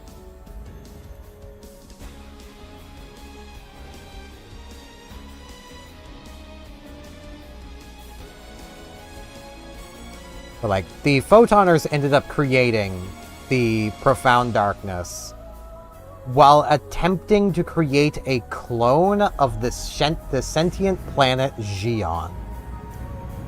And they wanted a clone of her because they wanted a version of her that they could control. Which is where their own arrogance comes in.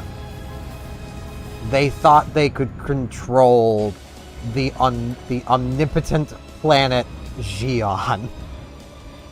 And that all they'd have to do is make a clone of this omnipotent being to control it. Yeah, that's not what happened. What happened was they created the Profound Darkness and Shiva, goddess of destruction.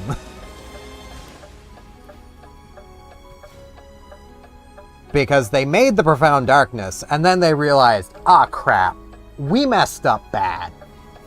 This thing's destroying the universe. So what we need to do is take our problem and shove it somewhere else. So they created the perfect vessel, or the prime vessel, and shoved all of the negative photons that comprise the Profound Darkness inside of it. That happened to be a sentient being that was not meant to be sentient, but it gained sentience. And that then became Shiva after that betrayal. And she ain't happy about this. Wait, I need here. God, these roads. And here is the PSO2 theme. Which is why everyone was like, yeah, this is the end. No, it wasn't.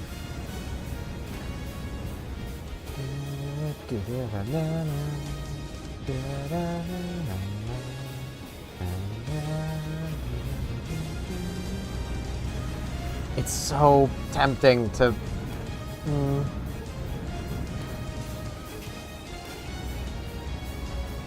Yeah, like... Oh, I've played American Truck Sim, and it's even worse there, but... Jeez. Can people ever just design sensible roads that aren't frickin' spaghetti?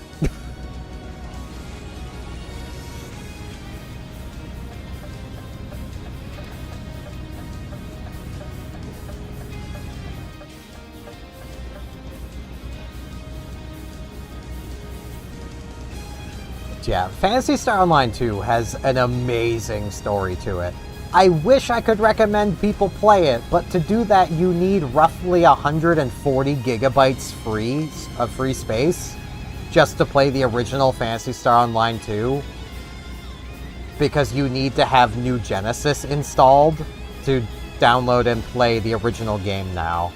And that sucks.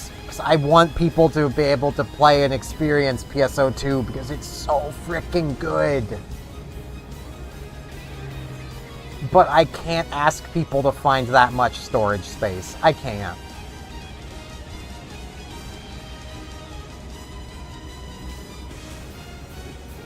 But, like, the money argument goes out when you realize just how much frickin' money it would take to maintain these roads.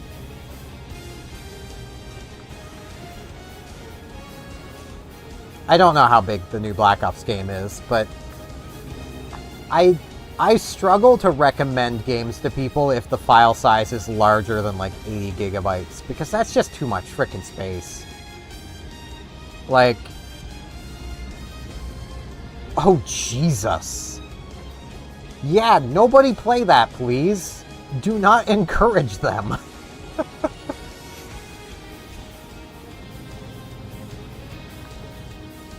Okay, micro rant time. Freaking, I think it was Hardware Unboxed made a video where they're like, oh, but 100 gigabyte file sizes are nothing because a 2 terabyte solid state drive is nothing. It's like, a 2 terabyte solid state drive is still a couple $100, and this was before memory became a premium thing. Those are probably close to like $500-600 these days. Like, and that's still a large chunk of your storage.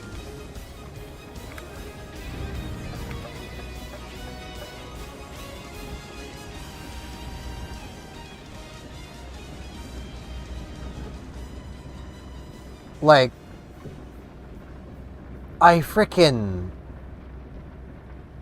mean, if you have a spare, daily life.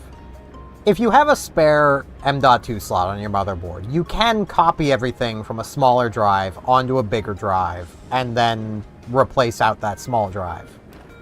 But you need the extra frickin' port, for one, and to not already have it occupied. Like, with my computer, I've got 5 terabytes of total space. I've got 2 terabytes between. I've got two 2 terabyte SSDs and a 1 terabyte hard drive. That hard drive is for basically anything I don't particularly care about, but don't want to get rid of right now. So, like, video storage. Like, raw footage goes there when I'm done with it, because I might want it again soon, but if I don't want it again after a while, I just delete it. Like, that's what that is there for. And then I've got the 4 terabytes of solid state drive space. Like, I'm a bit lucky having that much space. The Steam hardware survey tells you that much. Like,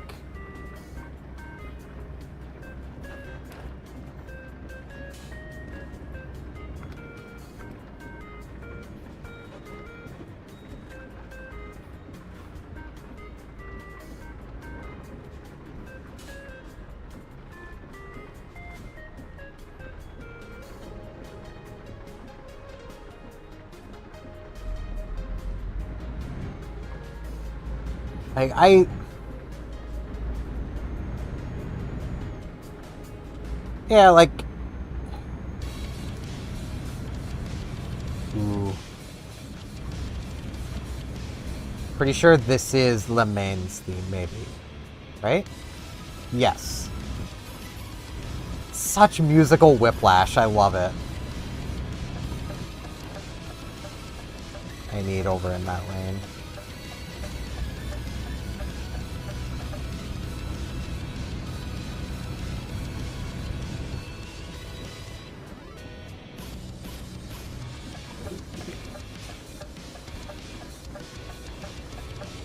Like, I really do miss the days of files being compressed and 4K files being optional. Like, I can almost guarantee you that if somebody had the know-how to do it, to go into, like, even, like, the new Black Ops, and remove all of the 4K textures and compress the texture files that are there, for basically the lower resolutions, that file size would probably drop by 50 to 80 gigabytes easily. Because games just don't compress files anymore. Because they don't have to. Being able to download extra files through the internet means they don't need to fit everything onto that game disc anymore.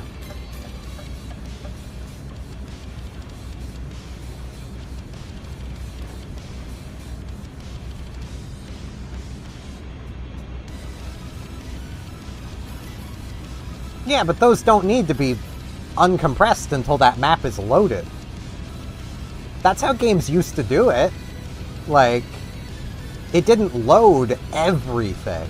It just loaded what you needed and kept everything else compressed. Loading times were, for the most part, decompressing files. Like, Champions of Norath is a game I go to a lot because it was a pretty big game for the PlayStation 2 and had some pretty long loading screens. But, like, each map you loaded into, the reason it took so long to load was because it was decompressing the files for that next map. And then recompressing the files for the one you just came from. Because otherwise, it didn't work.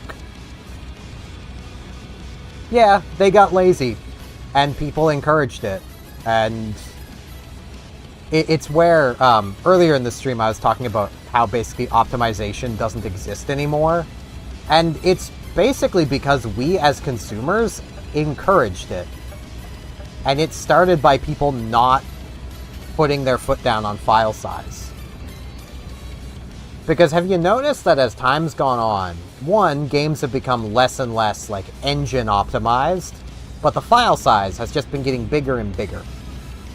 And it started with just file size. Game developers were testing the water at being lazy about compression, and advertising it as, but it's a smooth transition, there's no loading time. They're on the mission to remove loading screens. No, you're on the mission to be lazy. Especially where, like, with modern games, like, Monster Hunter Wilds is a good example, because they update so freaking often, with a little micro updates that require a whole new shader cache. You still have loading time, it's just compiling shaders now. Like, the loading screens are still there. They're just rebranded.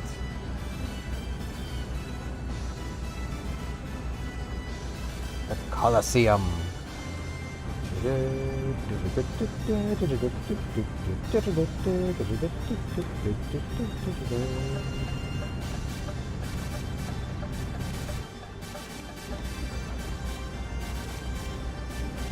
Like,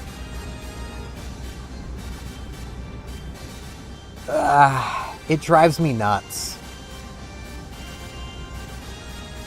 Because consumers encouraged this. Whether intentionally or not, we encouraged this.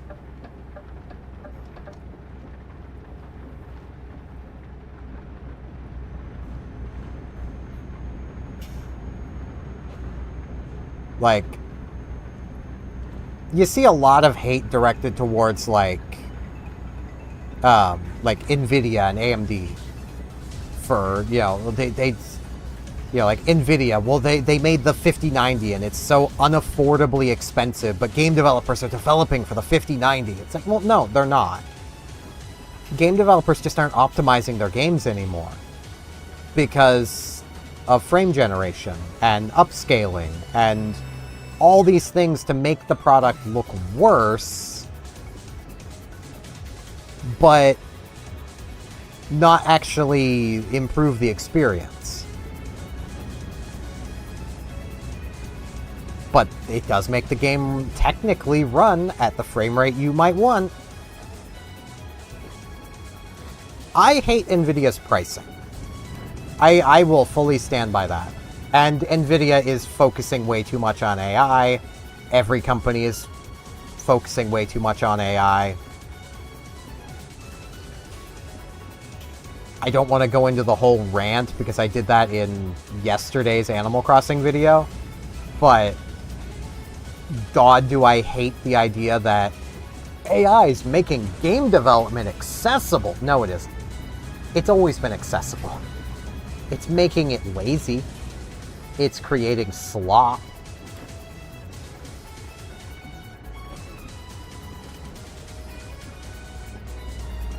I legitimately saw a post from somebody who was like, oh, but AI is making it so that me, a busy head chef at a restaurant, can make video games. Like, my dude, you always could. The tools are there. You just need to actually spend the time to learn how to use them. Like,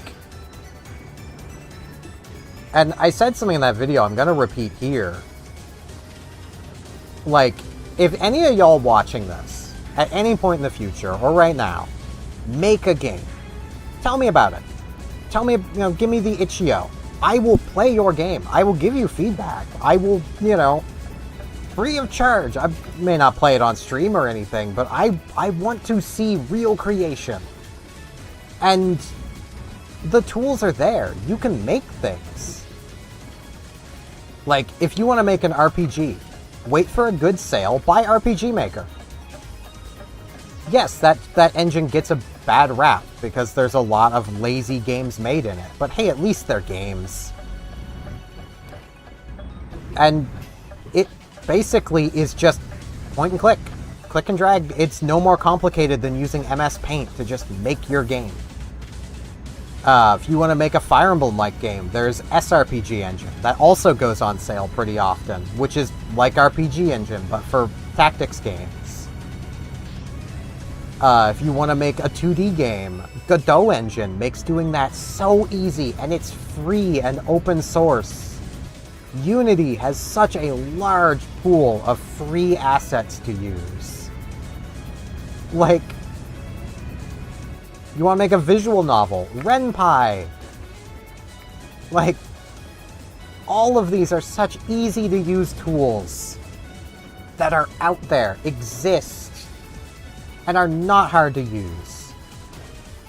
And you could make a game in them, just spending 5-10 minutes a day for like a year.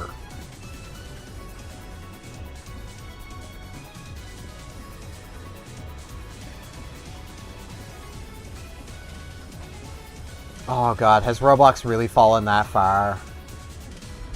I haven't played Roblox in almost 2 years, but man, has it really fallen that far? That it's just AI slop?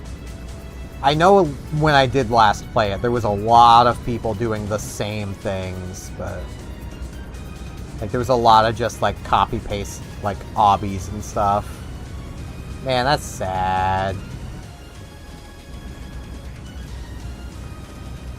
And for those who might be like, Steph, you're like 30, why are you playing Roblox? I'm sorry, but I started playing that Roblox when it was new. I'm a veteran, I'm an old timer. That's why I still poke at it every now and again. I have a beanie that last I looked was worth like, I think it was like $600.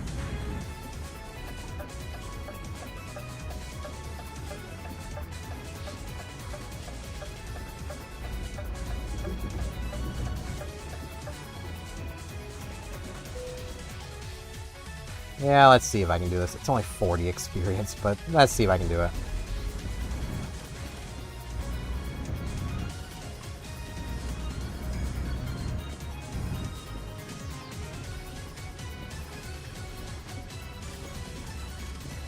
Like, I hope I'm getting my point across that I am very passionate about games and game development, and I am firmly of the belief that if you truly want to make games, the only thing stopping you is your own laziness.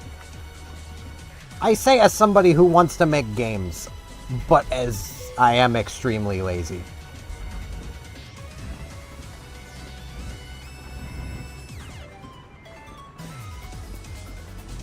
Like, the tools are there. There is no excuse to needing AI. And like, I don't want to hear this crap of, oh, but art. Because Thomas Was Alone exists. And Thomas Was Alone is a phenomenal game. The main character of that game is a red rectangle. So don't give me that bullcrap of you can't make a game because you're not an artist. You don't need to be an artist.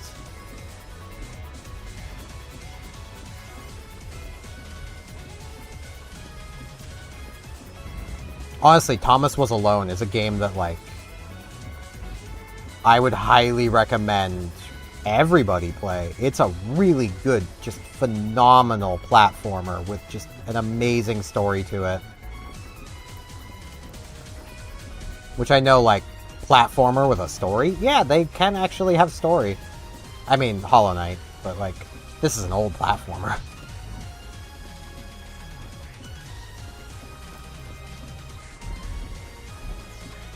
God, wrong way. All of this for 40 more experience.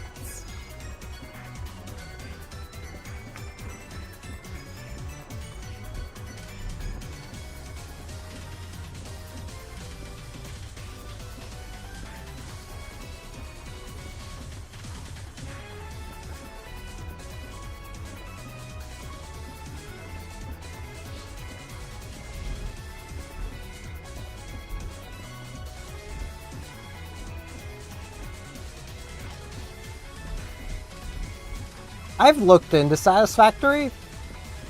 I might get it at some point. I've got Factorio, though. And, like, it's just 3D Factorio. This game, the truck, Euro and American Truck Sims are a lot more fun than they look like they are. Like, there's just something weirdly fun about them.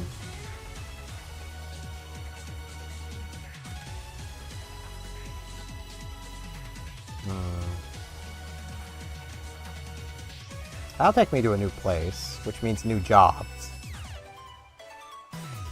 This will take me through 2 new places. Which means 2 new places to get jobs. This might discover me 3 places. That'll give me like 1.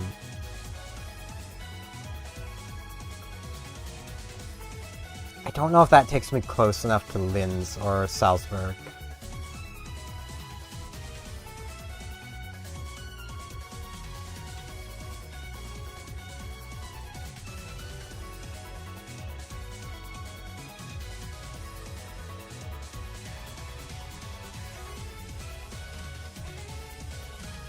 Just in case it does, I'm going to take this one. It's not as much money, but...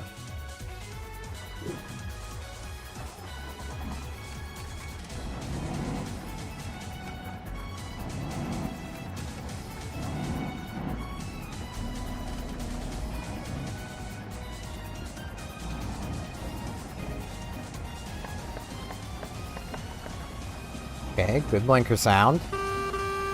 Terrible horn. Why they always gotta do this to me? Give me the good blinker. Sounds nice. Nice click to it. And then... that. Why? Why you gotta do me like this?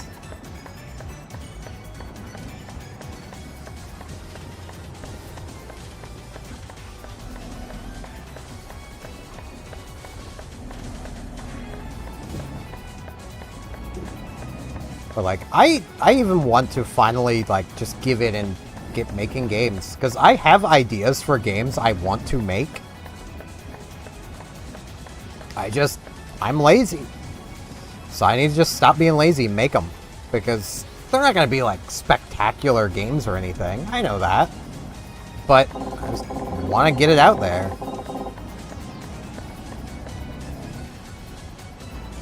And like, one of them, like 2 of them games I really want to make are horror games.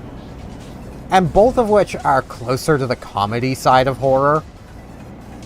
Because that's just the kind of horror I like the most. Because I'm not an easily scared person. Like, you have to try really hard to unsettle me in a horror game. So I really like the ironic, like, comedy horror. So, like, you know, You know those like normal horror games where like they've got that ambience of like you can hear the monster or whatever stalking you. Like you can hear their footsteps or whatever. I want to make a game where you've got that ambience, but it's a clapping sound, and you can probably already guess where it's going. I want this monster to be dummy thick, and what you've been hearing the whole game has been the clap of its butt cheeks as it's following you around. Like, I want that, because that's freaking funny. Someone else has probably already done it, but I want to do it too.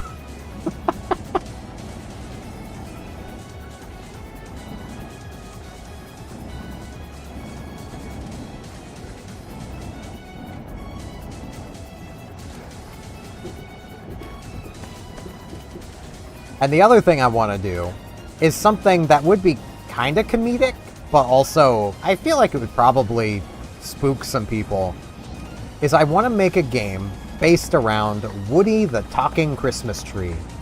If you have never heard of Woody the Talking Christmas Tree, Google can help you.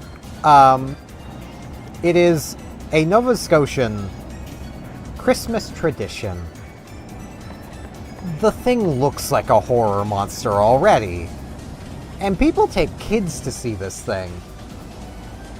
I can only imagine the therapy those kids need later in life. Because it talks, it moves, like, it's perfect for like a Christmas-themed horror game.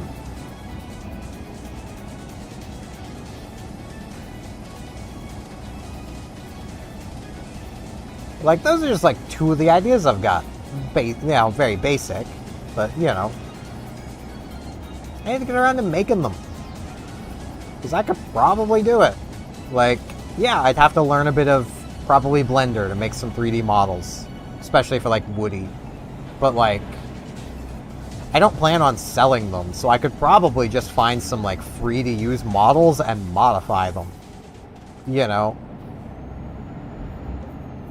I don't want to make games to make money. I want to make games to, make people laugh, make them have fun, It's the same as like my streaming and stuff. I don't do this because I'm trying to make money off it. I'm doing this because I want to try to make y'all's day a little bit better. That's why I do what I do.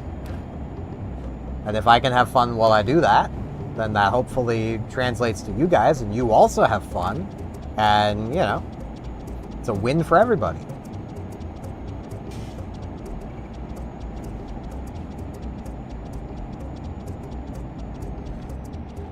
Like, I really do feel a lot of the people who are just turning to an AI and being like, hey, make me a game. They're not in it to actually make games. They're just in it to try to make money. And yeah, that's not why you make games.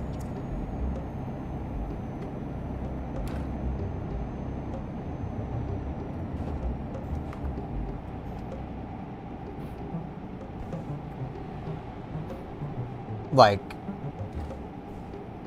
you don't even get into sports if all you're doing is getting into it to make money. Like,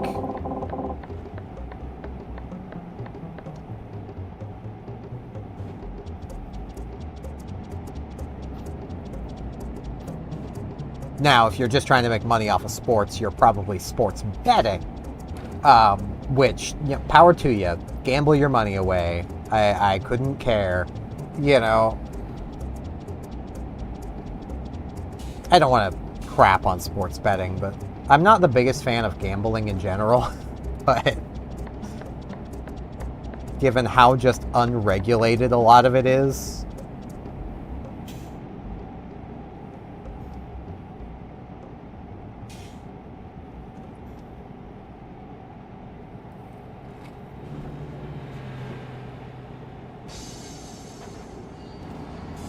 endlessly.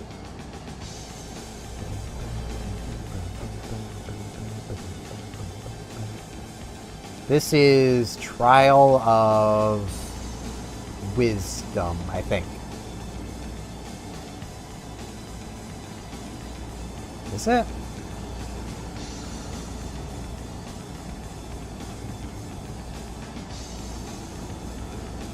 It's one of the trials. It might be love, actually.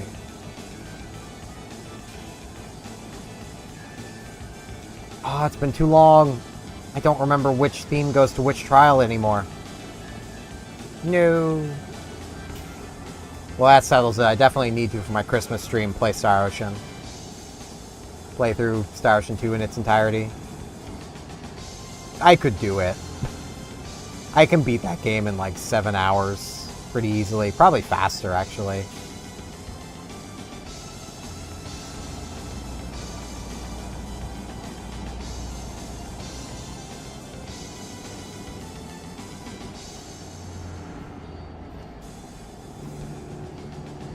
Also, I will say, if anyone wants to, like, know what game any of the themes playing are from, just ask and I could say. In general, though, this playlist contains Star Ocean, Tulip, a little bit of Legend of Dragoon, Earthbound, Azure Lane, Phantasy Star Online 2. I can't think of any other games I've gone through to add songs to this playlist for. Also, YouTube has paused my music again. Thank you, YouTube. I need to get around to just downloading all of these songs, so I don't need to pause to frickin' keep it going. I can just get VLC running.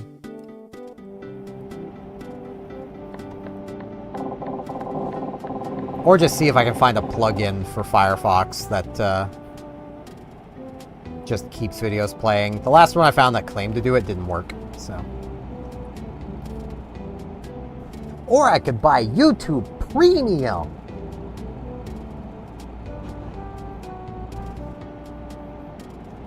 No. No, I'm not doing that. I am not paying YouTube money to remove ads and de-shitify their player. Especially because, like, almost everything you get from buying YouTube Premium were things that you used to just get for free that they decided to paywall if you weren't paying them money. Because, like, anyone else remember when it was called YouTube Red, and what you gained for it was no ads and access to YouTube-funded original shows with, like, proper creators? I remember Scare PewDiePie. I never watched it, but, like, stuff like that.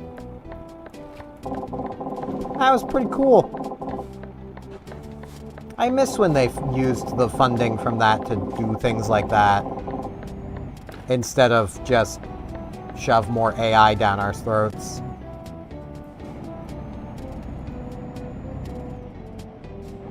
Which, okay, I do need to clarify, because I have a bit of a nuanced opinion when it comes to AI. I don't hate every use for it. I just hate the degenerate ones. You know, the ones that actively take people's jobs. Oh yeah, I want that someday. I want to, at the very least, I want a VR headset, because this game has VR support. That would be freaking awesome.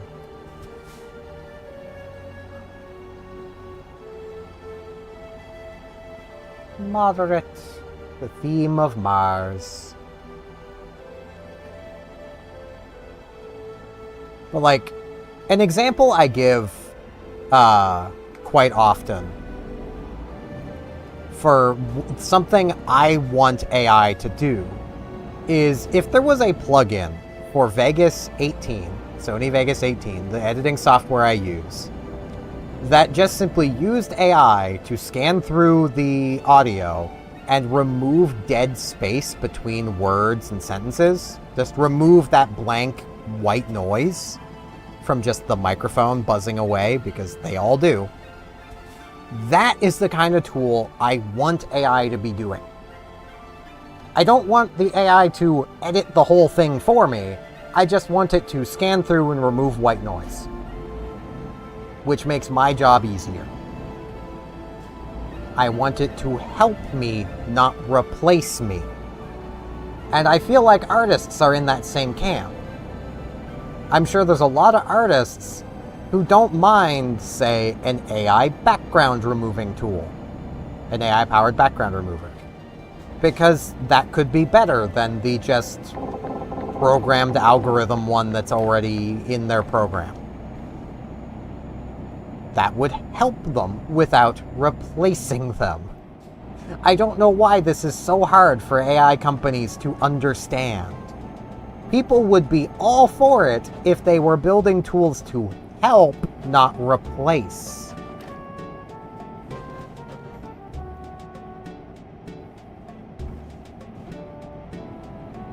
Yeah, it is really bad at doing things. But like, something like a white noise removing tool for editing software is something AI could do, and it is used for that in some editing programs. It's just not in Sony Vegas 18. It might even be in the latest Sony Vegas, but Vegas is on a subscription model for anything past like 19, so I'm probably never upgrading. So screw me, I guess, because I'd rather own my software, not lease it.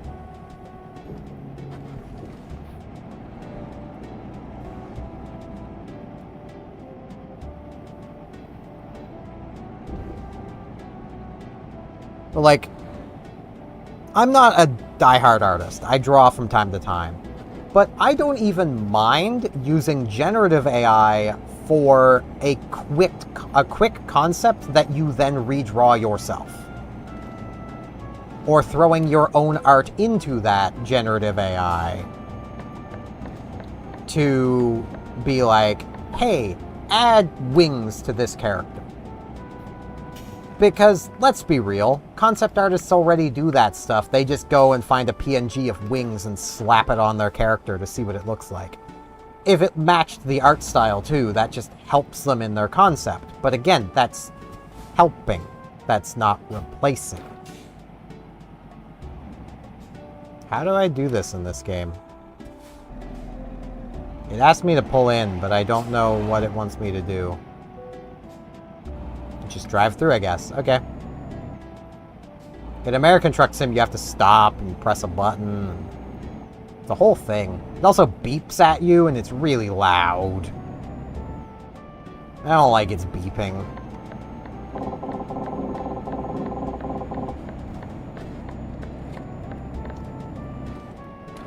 And, like, that would be for more diehard artists to pick and choose from, but I don't feel like that's a bad use. How that generative AI model was created raises questions, and it would need to be done in a, basically, an ethical way.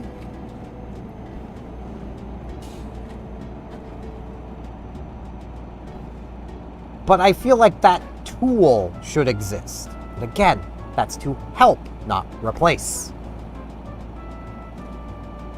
It drives me absolutely batty seeing all these people like, oh, this lets me do art now. It's like, motherfricker, grab a pencil and a notebook and you can do art.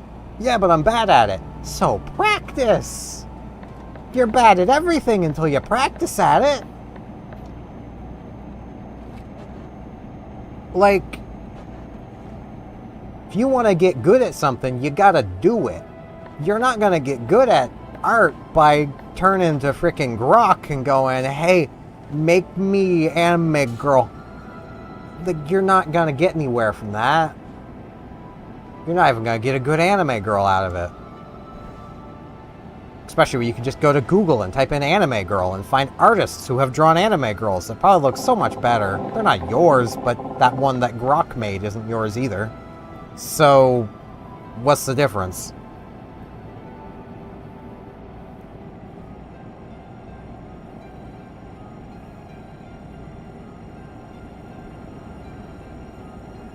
I apologize I'm going on this rant, but like,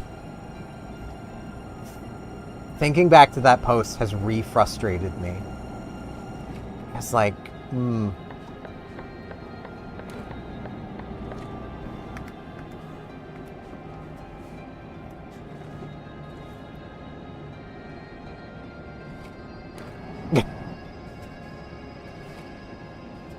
Gnomes.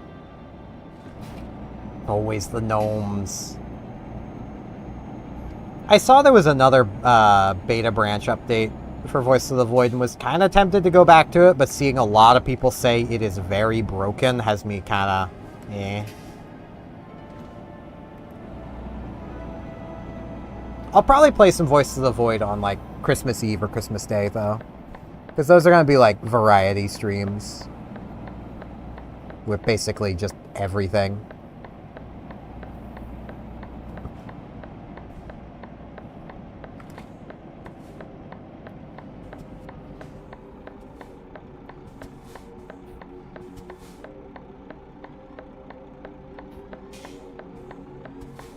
My air pressure's low. I don't know what to do about that. This ain't my truck. That wasn't a mechanic last I was playing this game. I don't want to say what I thought those raspberries were.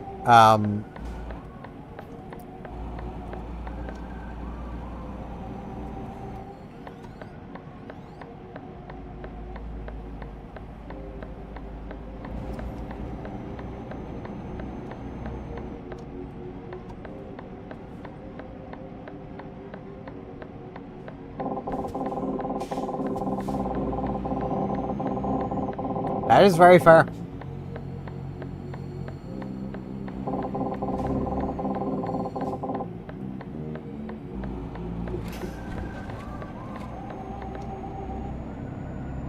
So at least with the new MREs, I never really ran out. I was always overstocked on food. But I could also see some bad RNG making you run out of MREs very quickly.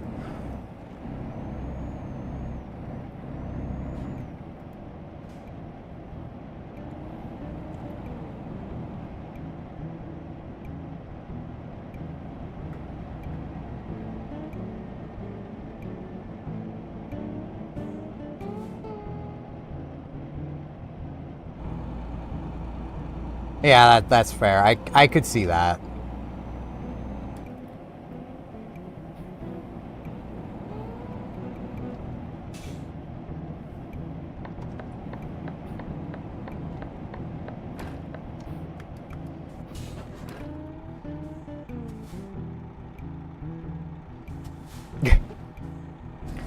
Yeah. Though, I mean, that's not really the best diet. A lot of fat and carbs there, but, you know, the fish is nice, though.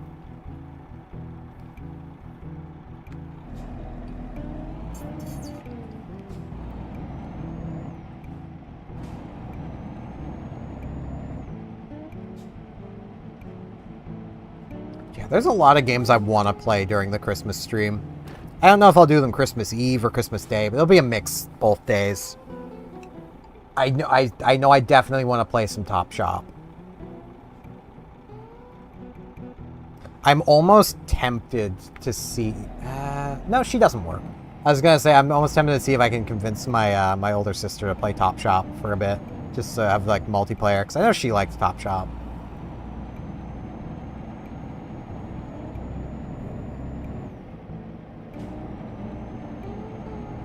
I imagine there's a lot of people who are going to learn about Top Shop for the first time thanks to that stream. But, whichever one I do it on. So I did play it on stream before, but this was like 2017? Yeah. I only played it for like an hour. It was on my birthday stream. This is one of my favorite PlayStation games.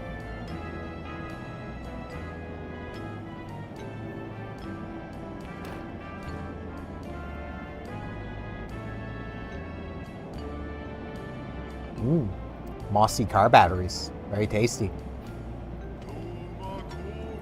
Kerfer approved.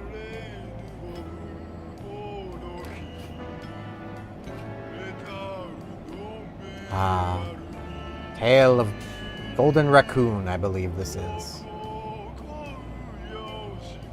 Is it Golden Raccoon? No. This is important because that's actually part of one of the things in Chula. Goldfish. It's a fish. Tulip is a weird game. You should microwave everything. Everything needs microwaved. Microwave yourself. The day we can microwave ourselves in that game.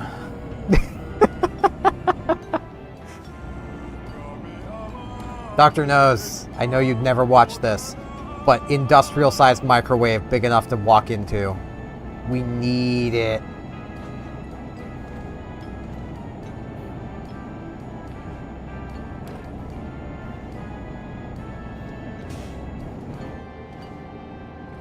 I know next I'm playing, I'm probably gonna buy a wood chipper and start working through the frickin' mannequins, because it's such a pain in the butt to always have to keep the doors frickin' locked.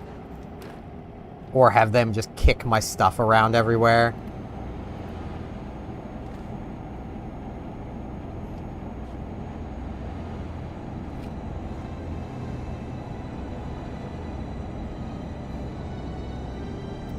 Silent the Universe, Star Ocean 2's opening theme.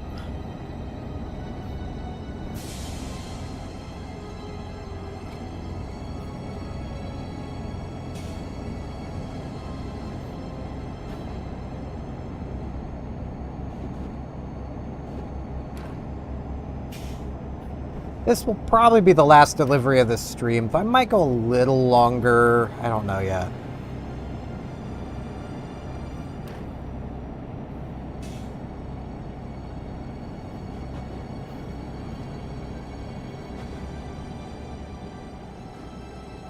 Oh, they don't go through the secret room barriers? Okay, I could just chuck them in there then. Okay. Because I've got the one in the basement open. That'll work. I wouldn't mind them if they just wouldn't kick my stuff around everywhere.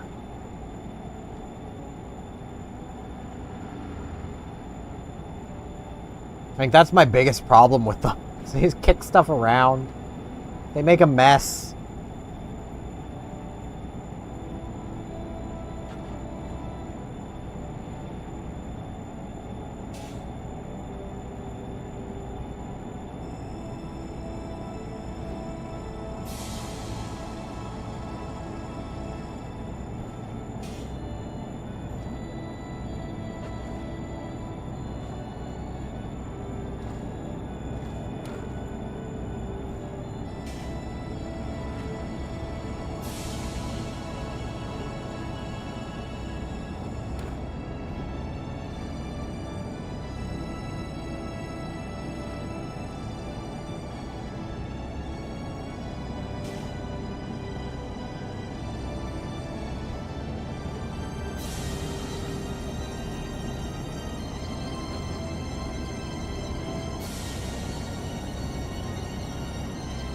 I love the Star Ocean 2 soundtrack so much.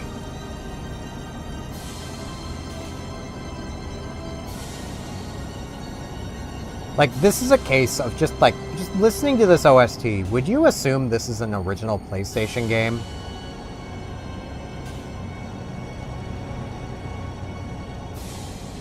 Like, that music's so good. It's like downright orchestral. And I love it.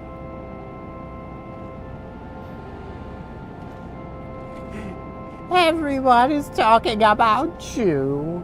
I'm so worried about my son's reputation that I can't sleep. Oh god, I just thought of the perfect thing if I were to ever, if I were to ever add to my videos, a reading off supporters kind of thing, I should do it the end of the day in Tulip. So literally it'd be a case of today Chew kissed, and then start listing people off. That would be really funny.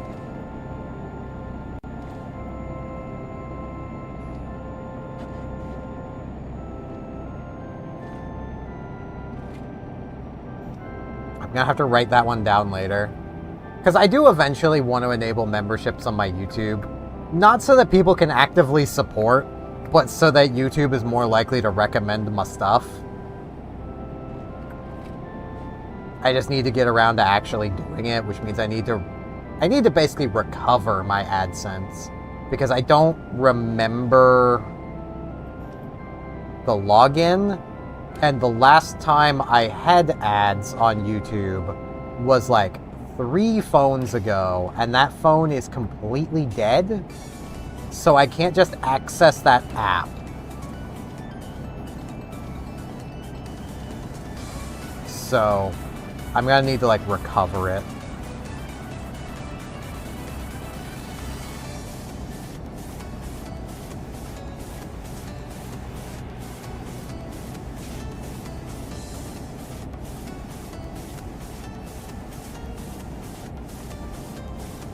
There will never be any obligation.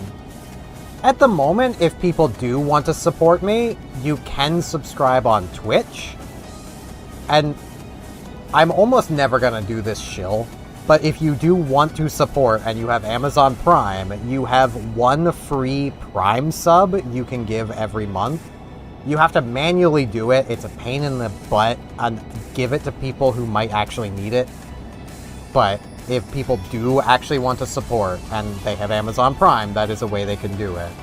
Never any obligation.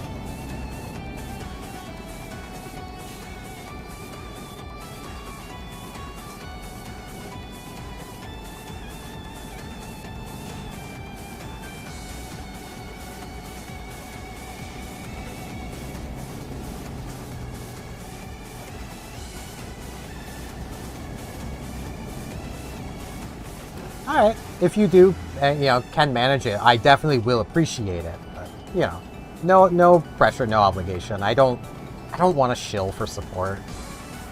I'm not a good shill. I just want people to enjoy stuff, man. Right? And like with what I do right now off of my Twitch ads, I average about $2 a month, so, that's pretty neat. I don't know how I'm getting that much. I need to figure out what Twitch's CPM is, because, like, Jesus. Which, CPM is such a... It's one of those things, if I hate the obfuscation of it, CPM is what you're paid per 1,000 ad views. Why they don't just call it, payout per 1,000 ad views, I don't know. But, that would be too direct, I guess. The average person would understand what it means.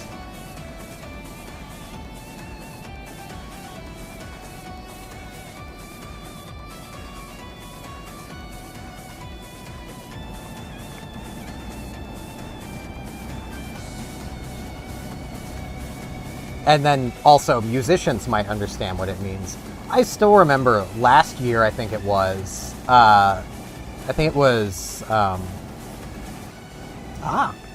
nice.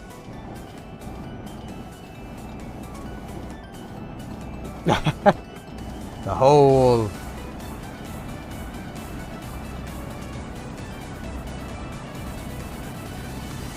Yeah, I think it was last year. I think it was Snoop Dogg went on this big, like, tirade about how bad, what's that music app everybody uses? Spotify. How bad Spotify's payouts are. And then he like made mention of how like, one listen of a song was like less than a penny, and it's like, well, yeah, it's because you're paid per 1,000. And when doing the math, his CPM worked out to like $4 or $5 per for the CPM, which sounds about right. That's how online ad payouts work. That's the average CPM. Like, which is also why you'll see a lot of creators, and myself included, heavily encourage ad blockers, because they don't lose much from you using an ad blocker. You watching that ad, spending 30 to 30 seconds to a minute of your time watching that ad, gets somebody like a fraction of a penny, and your time is worth more than that.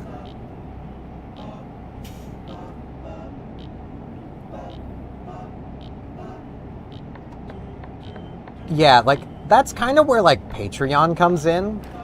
And, like, Patreon's a pretty cool service for that. Because, like, then people who have that dollar can just give the dollar. But that isn't really, like YouTube or Twitch giving the money. But it does work. I have a Patreon reserved, mostly so people can't impersonate me. I have a Patreon already made. It is officially me kind of thing. Because I'm always kind of worried about stuff like that, of people trying to impersonate creators and such. So I'm just trying to cover my own bases, really. I might eventually actually use it, but again, like, I'm not... If I can make money, great, but that's not my goal, you know? That isn't my goal, and it'll never be my goal. I just want to have fun.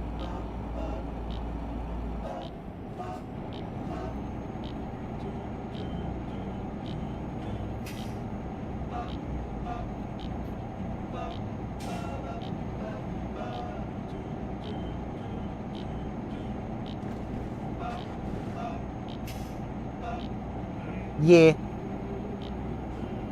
I'd like... Okay, I know I'm a very simple person, but I view, like, subscriber counts and follower counts and stuff tangibly. I have nearly 700 subscribers on YouTube.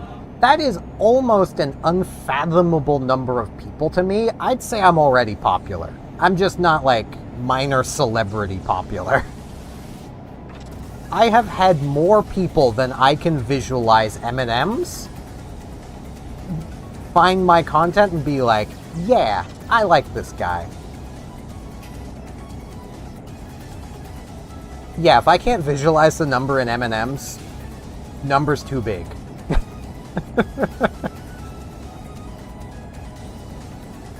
I can visualize about 100 to 200 M&Ms.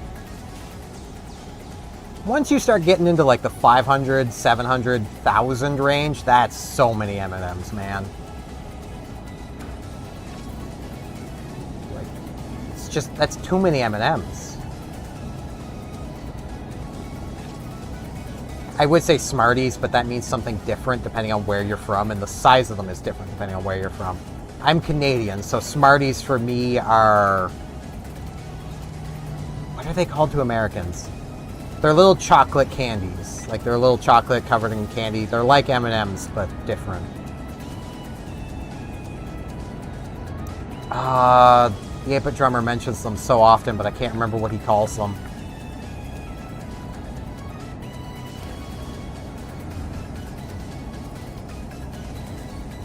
They're not Smarties in the US, I know that much. Smarties in the US are Rockets.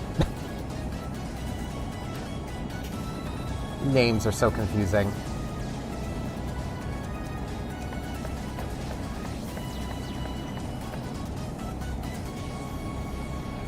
I do want to try an American Smartie at some point. Because I've heard they're bigger than Rockets, but I've also heard they kind of taste like chalk. And Rockets do not taste like chalk. Rockets are freaking amazing. Rockets are sugar candy in, like, almost the definition of the word. Oh, this road stops having a right lane. Like, they are literally just little lumps of sugar, basically, but not like hard sugar. Like, they are a bit chalky in texture, but not in taste. They're really freaking good.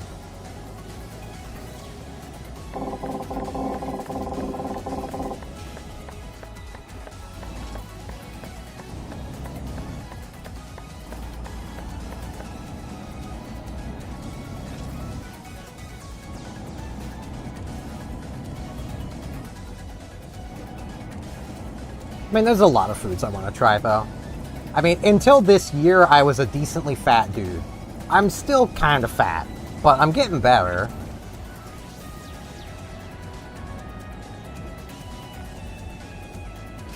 Legit, that's the power of having a friend go, "Oi, work out." At least for me. 'Cause, I started really talking with one of my high school friends again, like early this year. And, like, she has been, like, a rock star. Like, jeez. Because, like, I will... This is just my personal experience, but I will say, anyone out there who's, like, you want to work out and you want to, like, get more fit, see if any of your friends exercise. And then see if they'll take you with them, you know, or suggest something to you, keep you honest, you know. Because that's basically what happened with this friend of mine, of like, I'm like, man, I'm so freaking fat. And she was like, well, I'm doing these Chloe Ting exercises, try some.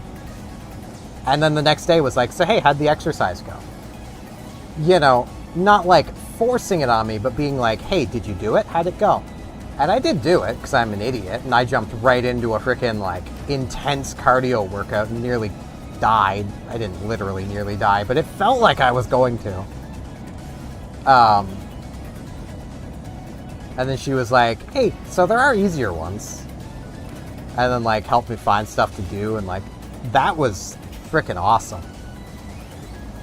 And with that, like, if any of you guys, you know, want an easy, no equipment exercise routine stuff to do, Chloe Ting, YouTube. She does really good exercise routines and stuff. They will kick your butt. Which is good. That's what you want exercise to do, is kick your butt. Because if it's not kicking your butt, it's probably not working.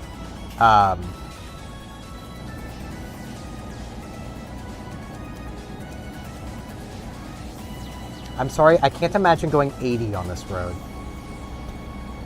Like, what?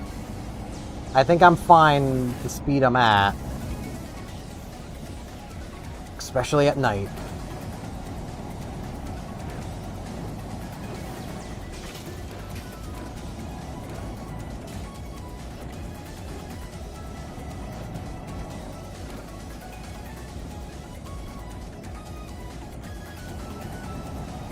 I gotta say, I know I'm all over the place on topics, but this just made me remember something.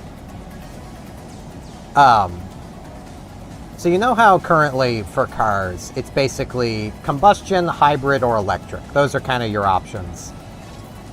There's apparently a good bit of work being put into making hydrogen-powered transport trucks. That being hydrogen electric. Basically using the best parts of electric, which is like regen braking, which also is engine braking, basically, so they don't need to actually use their brakes. Which would help a lot, because a lot of the time, like, going down big hills like this, a big semi's brakes will be, like, red hot from having to be used the whole way. And then hydrogen, because one, it fills quickly, and you can get a lot of range from not a large tank, and it's really light.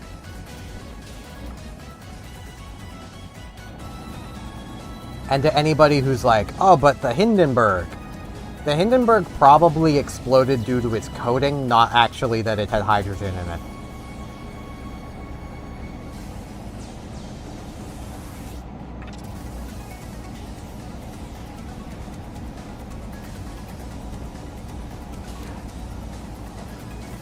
At least I'm pretty sure that was the conclusion the Mythbusters came to.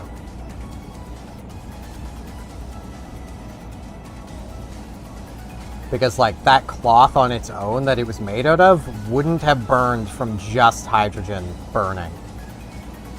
The hydrogen would have went, but the whole thing wouldn't have caught fire like that.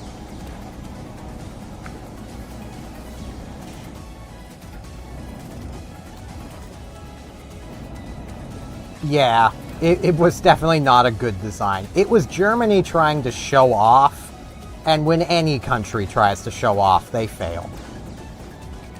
Because they rush something that looks impressive out the door instead of properly testing something. Oh, Jesus.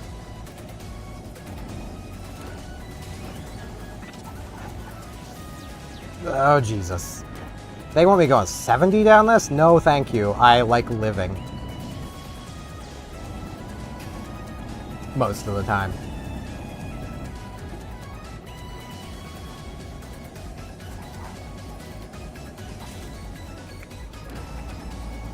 I turned the wheel and the truck said no. I just slammed the brakes there.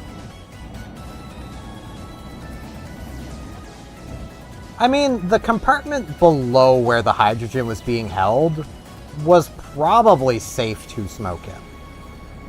Because the hydrogen was above them. But, yeah, it was probably not the smartest move either way. Even if it was technically probably safe. But this was also early 1900s. People smoked everywhere. Let's be real. People smoke at gas stations today.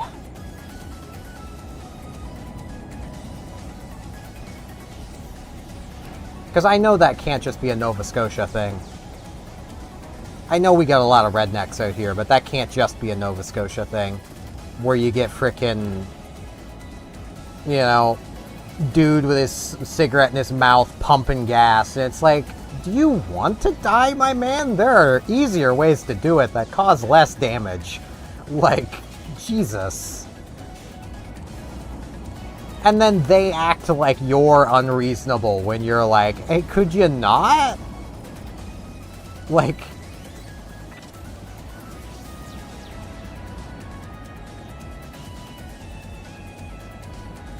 I will also say, because thinking of smoking reminded me of this. I know this person's never going to see this. I don't even remember their name. But I do remember what they look like. One night I was out for a walk. And a dude came up to me, middle of the night. Totally normal thing. And quite proudly proclaimed and basically broke his cigarettes in front of me to prove it, that he was going to quit smoking, and I'm still proud of that guy. And if that guy ever sees this, and you remember me, which I know you might not just from the voice, but poke my Animal Crossing videos and you'll see my face. I'm still proud of you, man. Like, I'm proud of anybody that cuts cigarettes. Even if someone's just trying to cut back, I'm proud of you. Like, I've seen what people go through trying to quit, and man, it's not easy. So, like, even just trying, I'm proud of you for trying. Like...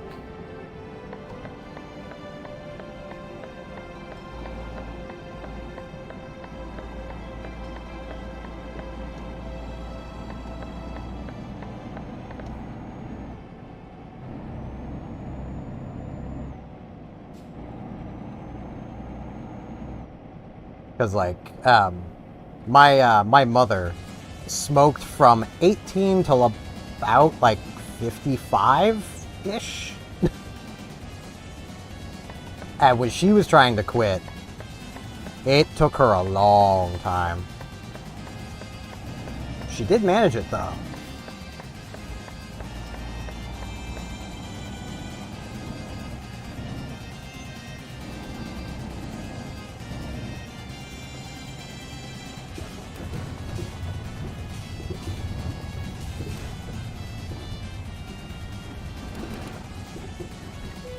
Alright. This does have a where do you need it. Let's try it. I do need to get my stream ended soon-ish, because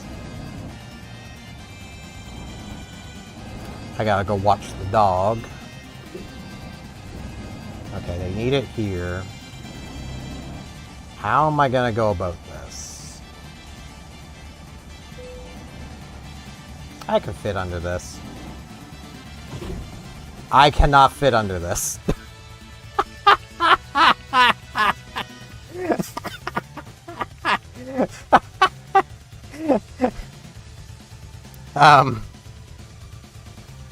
I didn't even hit it. I hit the game barrier, but I would have hit it. Well, truck's off. I'll just skip. It's only 40 experience. That was beautiful. I'm a skilled worker now. Let's get Fragile Cargo. Fragile Cargo is pretty good. Ah, sun raising on it. Yeah, that's a pretty good outro thing. I need to see who I can raid on Twitch right now. I'm gonna move my YouTube chat so I can still see it while I'm looking at this. Is there anyone I'm following live? Well, there is the Marine Mammal Rescue. They're almost always live. I freaking love that place. It's a Twitch channel that's run by a Vancouver animal rescue. It's really cool. Let's see. There's no one else in the 8-bit. I mean, this is more of a 24/7 otter cam, but, you know, pretty close.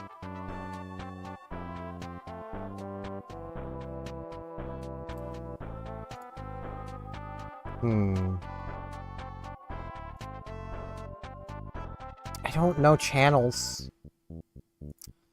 I could just raid the Marine Mammal Rescue again, though. 'Cause I do really like them.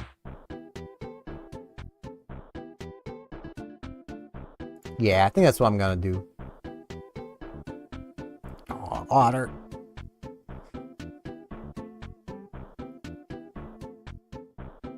Sleepy otter.